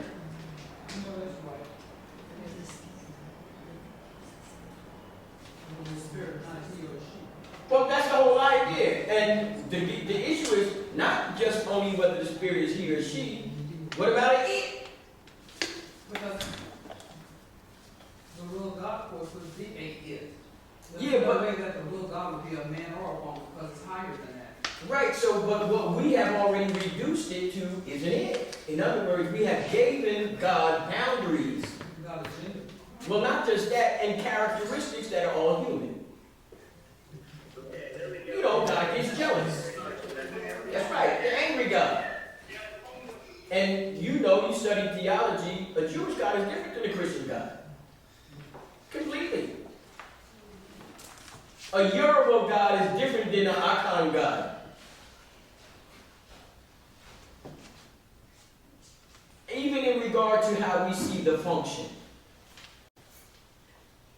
So when we see these particular stories outlining in regard to how we see the world, it's based on what has already been given to us that sets the paradigm. So when they say, like in a definition, when they say God, there's something, when I say the words, there's some picture that comes to your mind. And 99% of the time, it ain't like looking like you.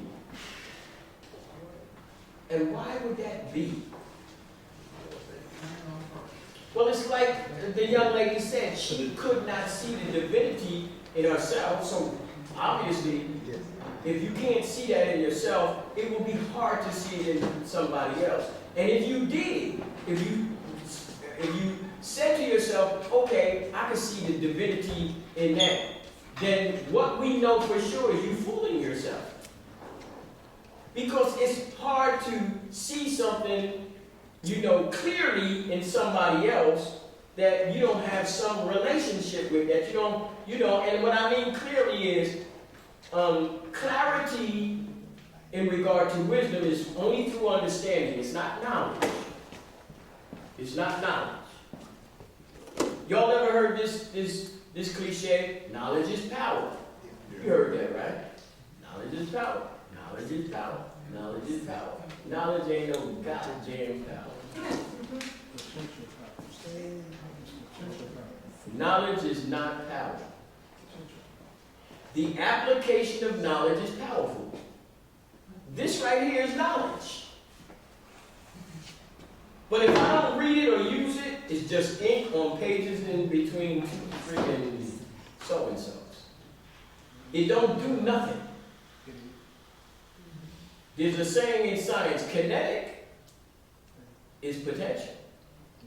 Because it's moving. But if this shit ain't moving and ain't nobody moving it don't mean nothing. But because we said the cliche so long and we never thought about it, and it came from people that we really respected, we accepted it and we ran with it. And it was cool. So a lot of times we say things and we never think about them, but we assume that they're correct. So here's a situation where it's not correct. Now before we begin to start closing this down, I want to share with you something else about something we're talking about right now. And that is sometimes things that we think we know versus things that we don't know. But because they have been moved so efficiently through our cultural environment, it becomes a part of us. Now, I want a show of hands of how many people ever heard of Willie Lynch. Show of hands. Everybody? Okay. Now, does anybody know where did the story of Willie Lynch come from? Europe? No. I said Europe. Was it Virginia? I said Europe. I said the story itself. Oh, story. One of the slaves, under one of the slave masters. He says one of the slave masters. Some dude in the 70s wrote it at No, some from school. slavery. No, it came from Europe. He said Europe. Anybody? Now, before we go any further, before I go into some of the depth, before we go any further, I would like you to give some idea on first, where did you hear it from? So if you heard Willie Lynch or somebody referred to Willie Lynch, where did you hear it from? Where did you hear it? You ever heard it? Farrakhan. Farrakhan is one, because he said it at the Million Man. I got the Willie Lynch book that talks about. That's right, you got the Willie Lynch book. Have you read it? Yeah, yeah. Okay, so where is it from? I can't remember, it's a long time ago, but I still have the book, nice. Okay. Anybody else? Yes, ma'am. Yeah, when I was reading about Willie Lynch, it's like he made this, he controlled the slave and keep us divided. Because if he can do that, he have control of the slave, conquer and divide each other, like we're still doing now. We divide each other, and that means they have control over us. Okay. Anybody else? I got it from a friend years ago, like 30 years ago. Yeah, but if I said where you think the origin, you ain't gonna tell me your friend. Come on. No, actually, I heard it. I was told it originated in Europe. You told them it was originated. Yeah, some white man in Europe actually wrote it. It never really was a real person named Willie Lynch. I heard that too, that he's not a real person. Well, again, the issue always is what evidence do we have for it? Now, what I'm going to do is I'm going to share some information with you, and then you have the option of being able to go and in any particular forum of this nature, that when people present information to you, your responsibility is to go follow up and check it. That's what your responsibility is. So if I give you some information, you're supposed to take this and run with it and go say, oh, I heard Brother Trust say this, that's true. No, that's not how that works. What you need to do is go do your own legwork and research to validate the material that I gave you, and then when you find out that that material has credibility, then you use it.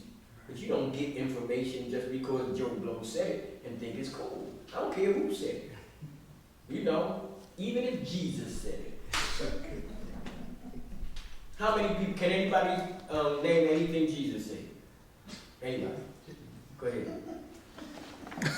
Damn, this shit hurt. Anybody? Can anybody say anything to me that Jesus said? Yeah, I remember he said, you see me, you see the Father. He said that you seen me, you seen the Father. I said that Jesus didn't say that. No, that's not. he's British, he's right. No, listen to this. Did Jesus say it, or did somebody say Jesus said it? Somebody said Jesus. Oh, good order. It's in the book. So, in other words, you said it's in the book. Right. So, what do you know about the book?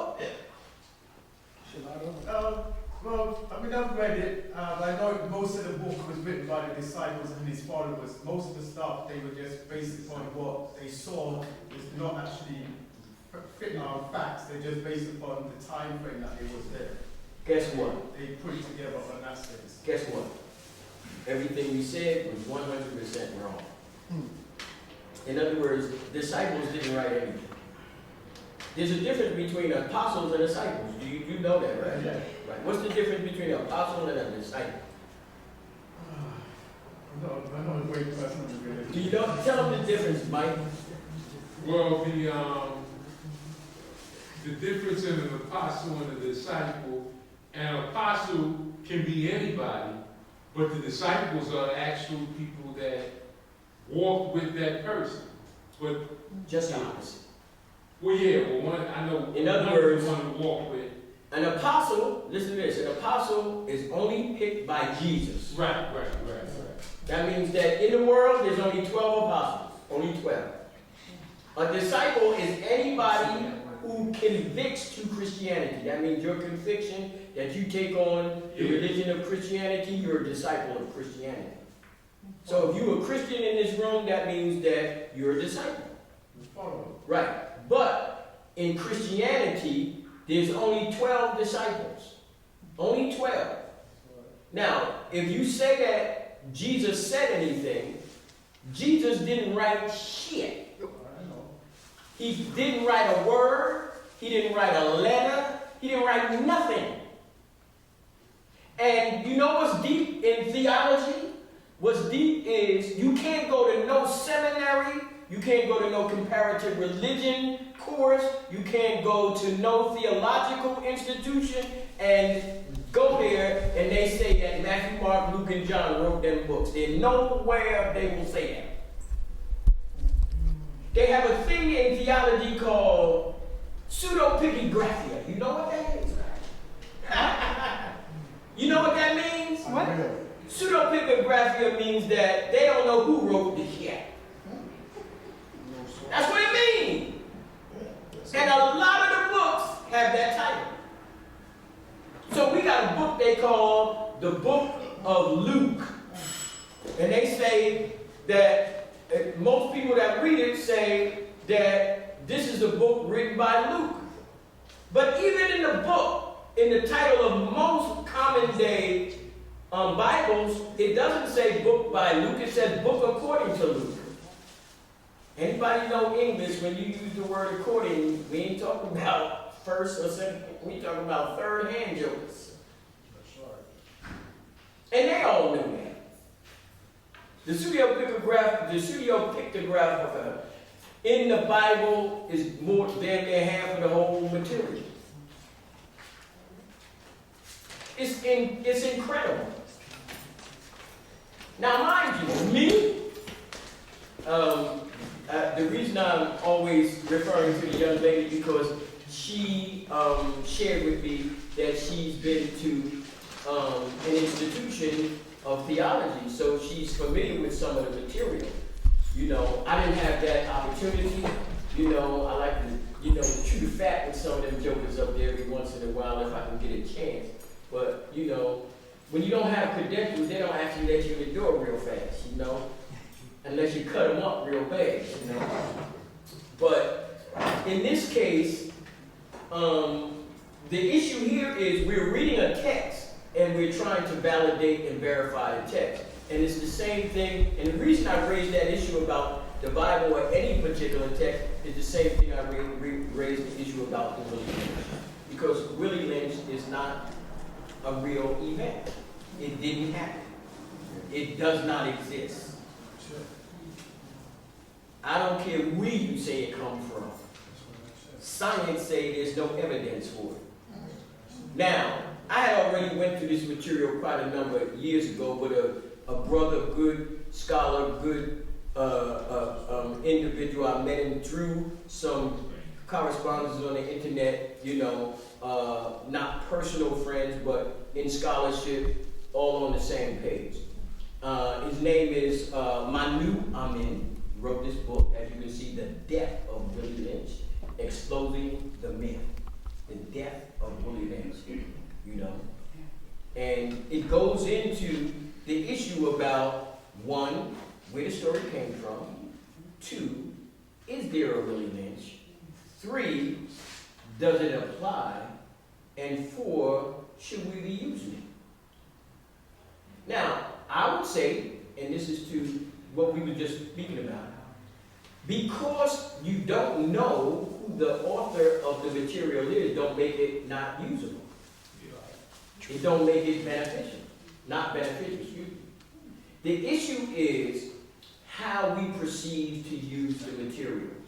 And the problem with most of religious material, because a lot of us wasn't there when the material was written, we have sometimes a great deal misinterpreted what the material is saying. So a lot of times, one of the key factors of reading religious material, or what they call trying to have a study of exegesis, really trying to understand the meaning behind what is being said, that has to take time. It's a time-consuming process. But we assume that it's something that you can get overnight. Certain things, it's going to be time-consuming for real serious.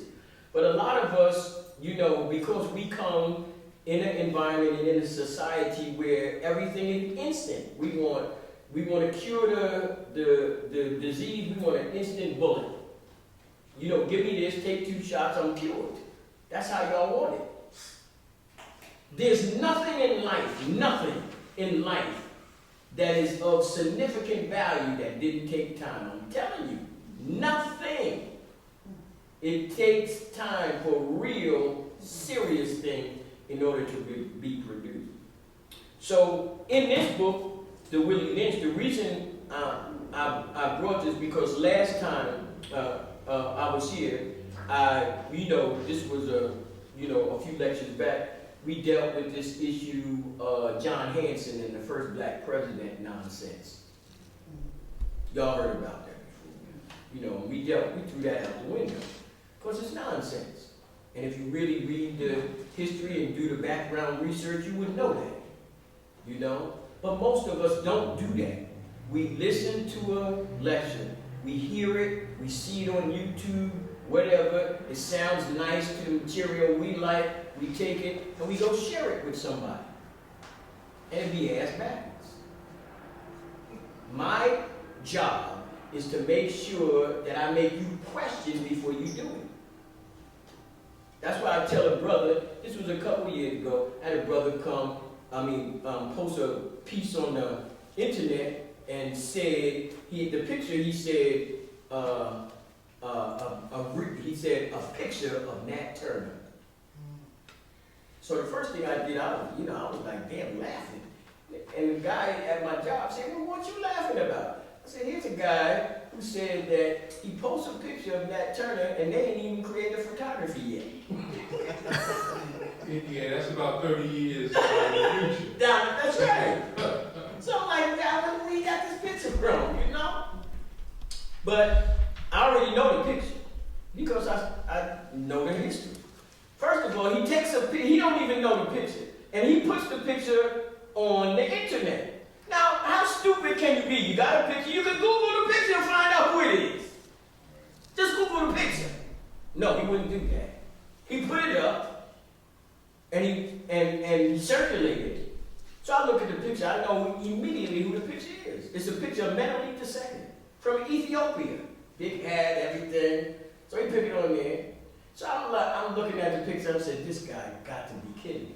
So I put it on there, I said, look, do yourself a favor. You might want to go check this. You know, that's all I said.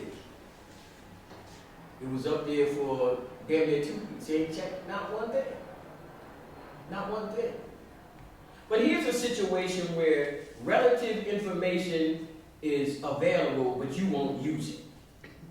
You know, and we do that a lot. Individuals will tell you something, you so caught up into the romanticism of it, you're going to say anything instead of going along with the truth. I had a guy swear me down on 125th Street selling books. He telling me that, he say that he's from the Ashanti, that his family is from the Ashanti. I said, oh, okay. So one of the guys said, standing next to me, this Sekou was out there, he said, oh yes, Ashanti, they was involved in the slave trade. So, my family never been involved. He said, Ashanti was never involved in the slave trade. No, that ain't true. Come on, that's not true. There's no such a thing. So the guy asked me, he said, Trust, what do you think? I said, man, that's a guarantee, that's a fact. I said, it's not something that's questionable. I said, the only person that will tell you that is people that don't know or people that are lying to you. I said, if you're Ashanti, how did the Ashanti get to be Ashanti? He said, what you do? I said, are y'all from ancient Ghana or y'all from modern Ghana? He said, Ashanti go all the way back to ancient Ghana. I said, you don't know what the hell you talking about. Because anybody that study history know that there's two Ghanas. You have ancient Ghana and modern Ghana.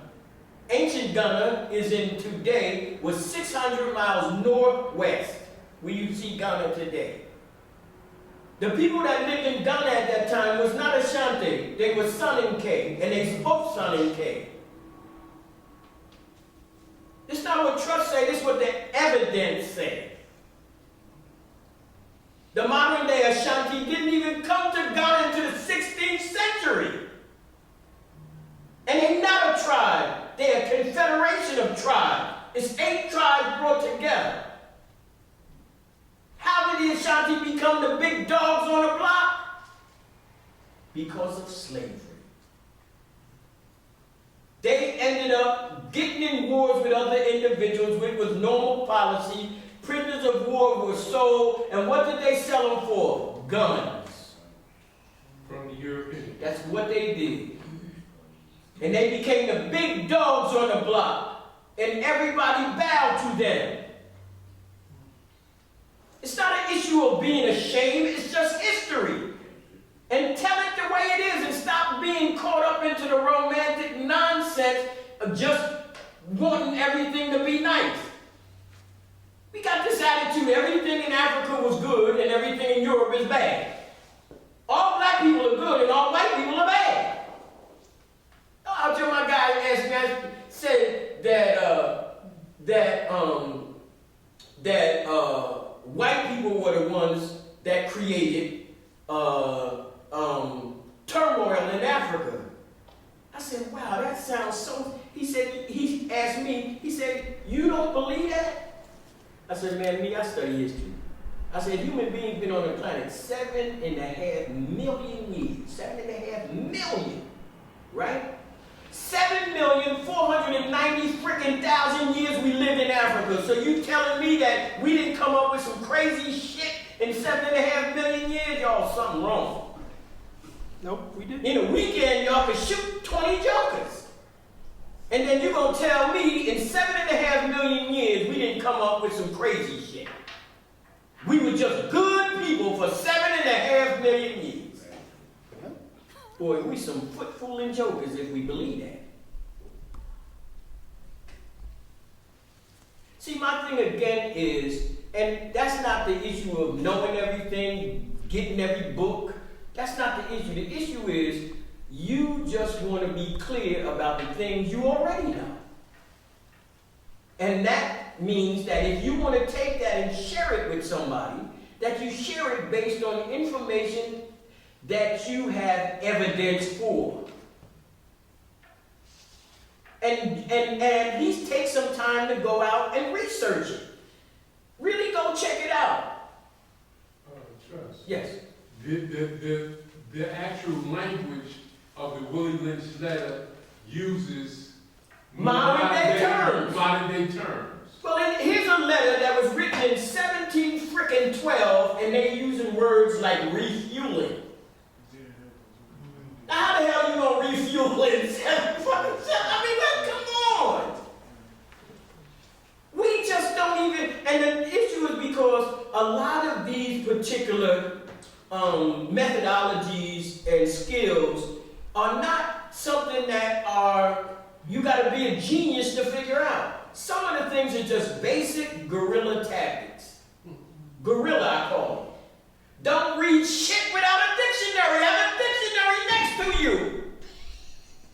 Are you sure it's the etymology dictionary? No. You got to have a dictionary and an etymology. Dictionaries are very important. Let me explain something to you. On my shelf, when I read, I got a French dictionary, a Greek dictionary, a Spanish dictionary, and a Latin dictionary. That's just a dictionary. Then I got a Webster, y'all know, I'm one about this big, right? That's not the other shit. Then I also Google. And then I got a 10-volume set of etymology. Then I got 3 books on the root of the history of the origin of words and phrases. Damn. And then the second thing is, does everybody have a dictionary? Raise your hand if you got a dictionary. I would like to say something. Now, I'm going to ask you the $64,000 question. Have you read the goddamn thing? I didn't ask you, did you look up a word? I said, have you read the dictionary? No. Then you don't know what you're talking about. It's very easy. All you got to do is just read the introduction to the damn book. It will tell you, because the introduction is really a how-to use the book. So if I ask you right now, what is a diacritical? And if you tell me I don't know what a diacritical is, then obviously you can't use the dictionary, because a diacritical is the accent over a letter to determine how you pronounce that letter. So what that means is that we think we know how to use a dictionary. How many people actually in your school were taught to use a dictionary? Actually taught you to use a dictionary? But I didn't pay attention. No, come on. Because the average individual never ever reads the introduction to the dictionary.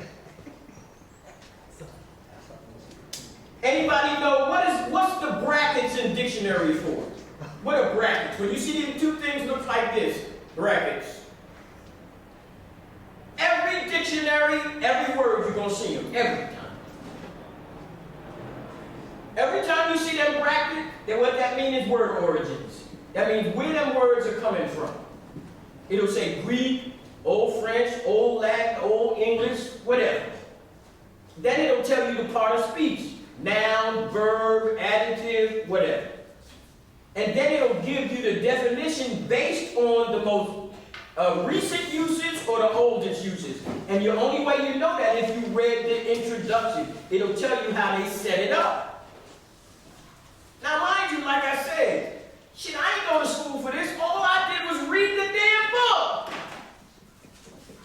But you know what? I found out something a long time ago before we end. I found out something a long time ago. Professor Simmons, which is my mentor, the individual who, as you know, we named our organization after, and we had some. And as you know, Professor Simmons was the proofreader for Dr. Ben. I mean, any book he wrote, Professor Simmons was the guy that did the research in the background, the follow-up. And I learned what I learned from him. Because I was like, if he farted, I was the one that smelled. And you can believe that everything that he taught me, that after a certain amount of time, I took literally, seriously. And took it to such a level where that I thought that it was imperative that I shared with other individuals. And his major, he would say, trust. He said, read that paragraph again. So you read the paragraph. He said, tell me what it said. So I said, and I would tell him what the paragraph said. He said, I ain't asking you telling me what the paragraph said. I said, tell me what you think that thing said. So when I keep using words from the paragraph, he said, no, you don't get it. He said, do you see the most important words in that paragraph? So I'm looking at him like, and I'm at, you know, after a while you get to a point you be guessing. This one or that. He said, man, you ain't even thinking. He said, the most important information on any paragraph is not the sentence, it's in between the lines. That's true. So I said to him, I said, Doc, what you talking about? I said, it's empty space. He said, that's what I'm talking about. He said, because in between empty spaces, what the reader should be doing is that every time you read something, every sentence, you should be asking yourself, what is he telling me? Or what is he saying? Or what should I be getting out of this? But what we do is we just read it through. We never literally challenge the material that is being presented or question it. So when we read the Bible, the reason we think everything is true because we believe that the person that gave that material to us is foolproof. That's why we do it. So now, a lot of times when we read material, we read it based on what was somebody else said. That's why I said you have to stop just taking stuff on face value. I had a guy tell me the other day, well, this was a couple weeks ago, that human beings named the planet Earth when it was all one. Pangea, that's what he said. Listen, I was just like, man, this is just incredible. Now, the issue is that, remember I told you all about that 7.5 million years? You know, humans, 7.5 million. This is not, you know, see this is say debunking race, skin, human evolution, one drop, race members, even eugenics. So if I ask you the question, you shouldn't be saying, you should give me some concrete answers. But most of us, we never did that. So the material that we get, the answers that we get, are answers only based on what somebody else said, but not what we actually sat down, researched, thought out. And a lot of times, contemplating something is very important. Just to sit back, to read a paragraph and sit back and think about it. Just think about the paragraph, or think about it. Because what happens is, it's better to read a paragraph and understand it than read 2 pages and don't know nothing. Right. How many times you read this page, go to the next page, you don't forgot what they said on the first page. and then they say something, you say, oh shit, let me go back. No, that's not how you do it. Stay there. That's right. Have you a highlighter in your hand. Have you a dictionary. If you're reading and you don't got a dictionary and a map, you out the box. How you gonna know you ain't got a map? Where you know in the world? And maps are based on time period. So if you get a map from, 700 BC, it ain't the same map of 1921.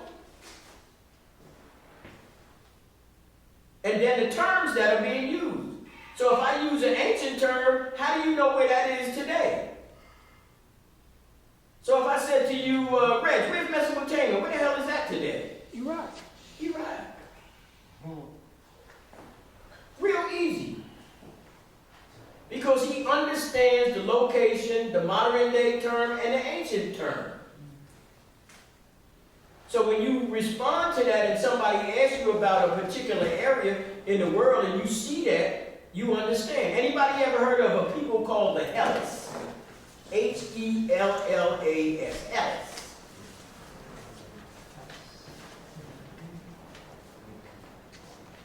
They're some of the most important people in the world.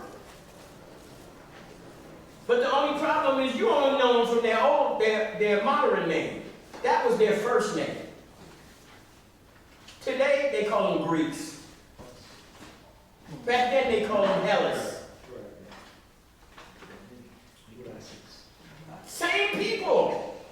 Same exact people. Or Mizraim. Well, see, Mizraim, again, would be, now we're talking about geographical location. Okay, we get ready to run down. The geographical location. So, remember, some of those terms that we now apply to geographical areas, they wasn't, and this is why I said when you read the Bible, one of the key factors also is the terminologies and language that they use. So when they use terms like Mizraim, and the people say, well, we talk about Egypt. Well, I said, well, let's look at the etymology of the term, and we'll find out where the term came from and whether it applies.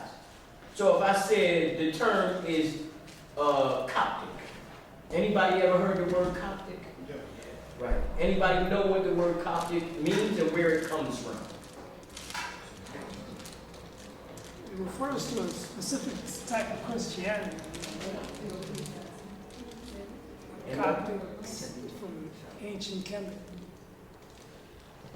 Coptic is a term that comes from the root Greek term Egypticos.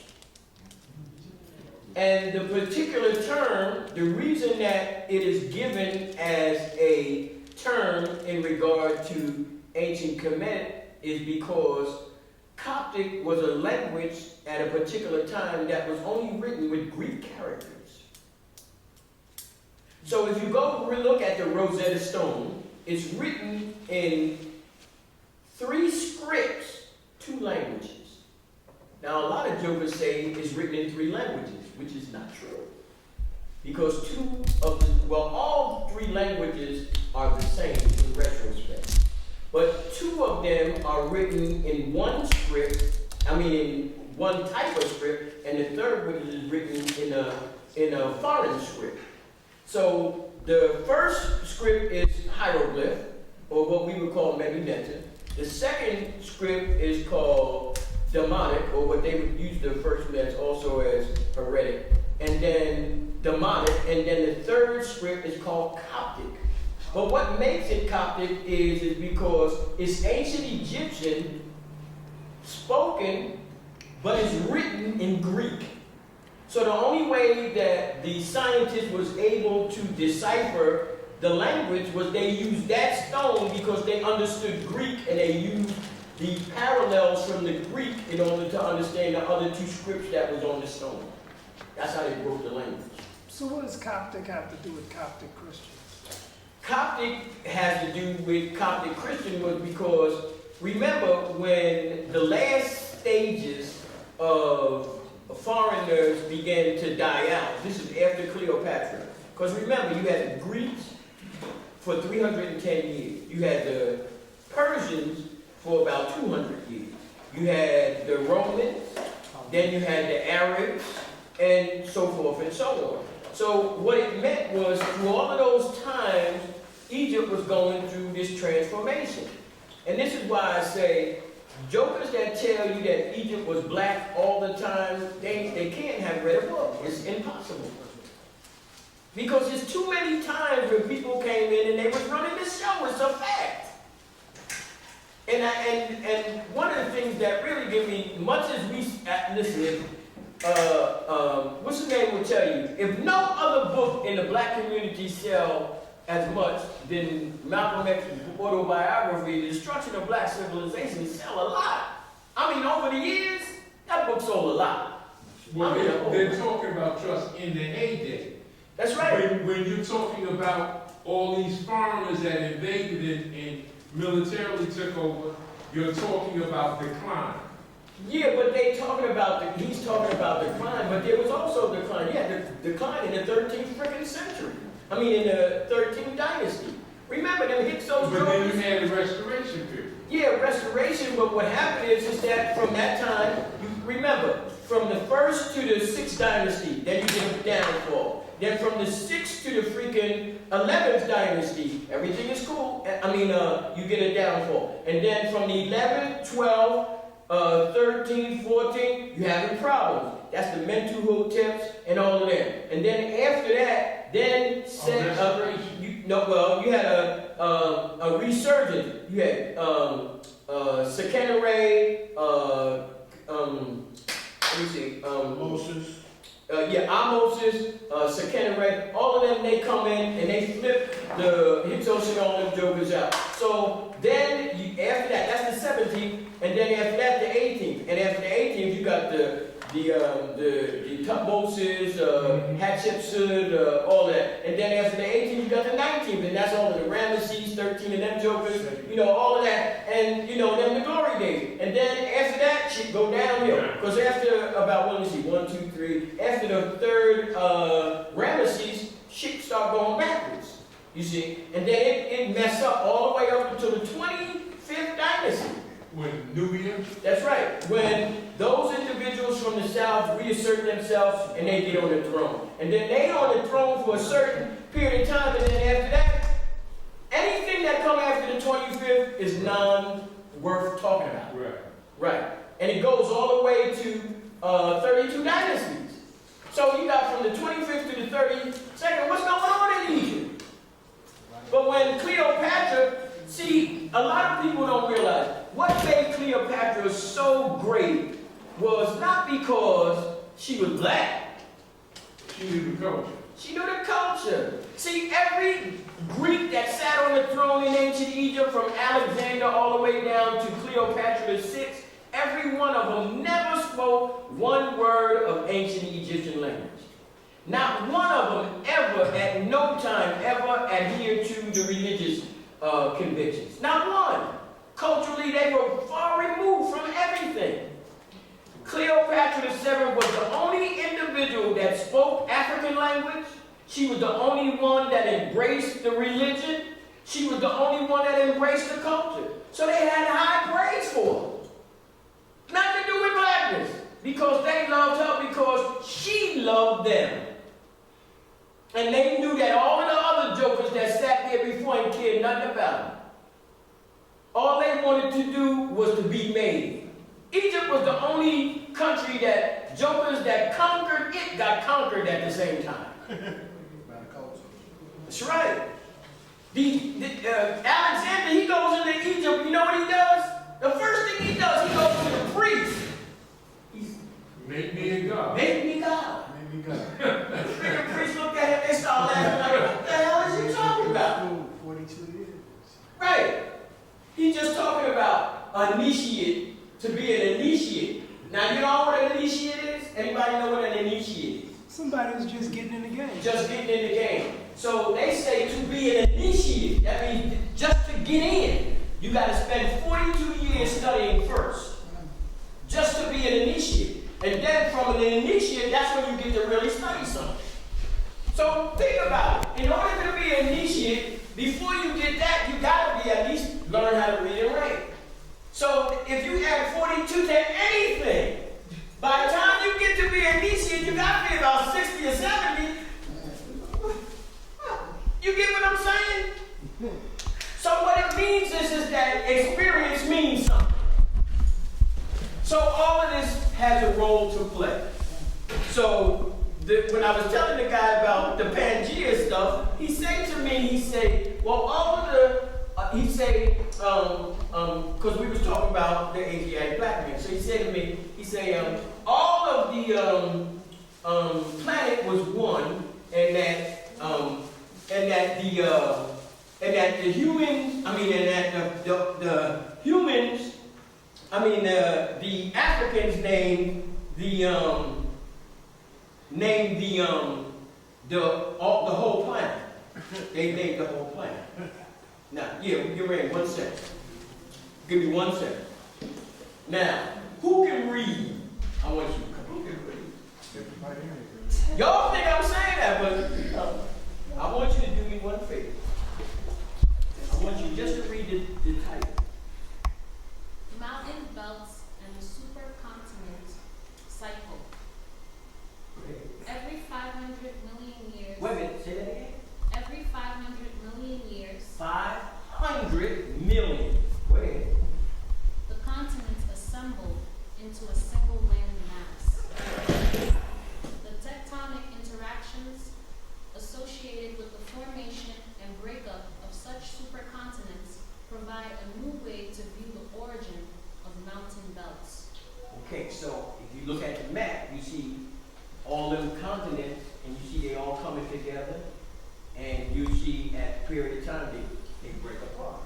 Yeah. Now, but you said that this takes place 500 million years. Now, let me just explain to y'all.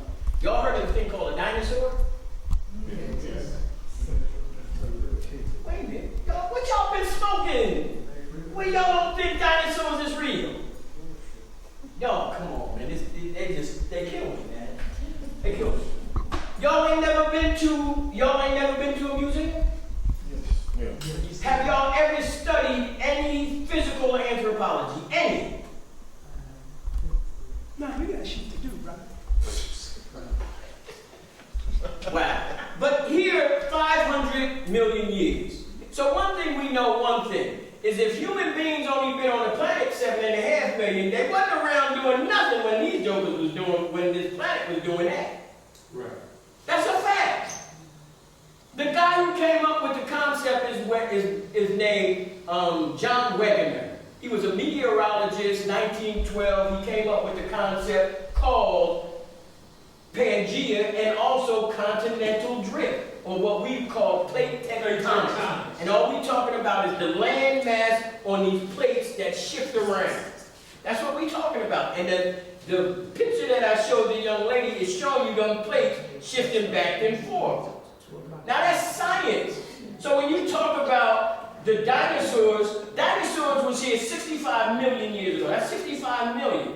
This 500 million. Now, the funniest thing to me is, let me ask y'all a question. Do you think, if you don't think dinosaurs exist, do you think Lucy existed?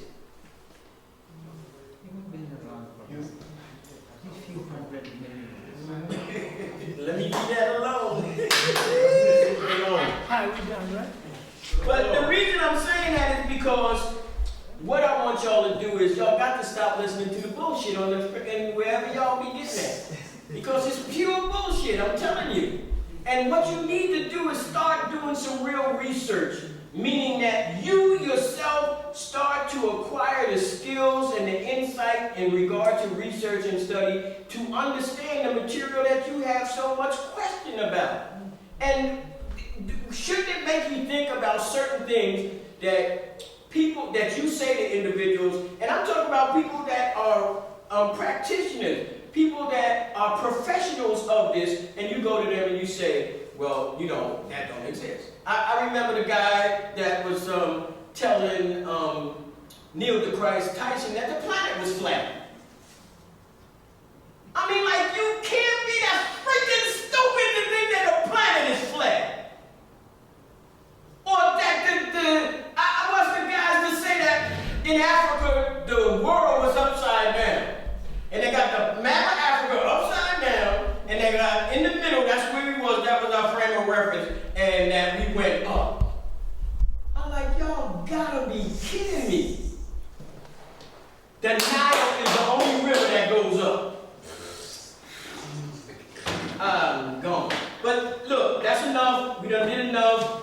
I'm ready to get out of here. And I just want to thank y'all for giving me this opportunity to act stupid up here.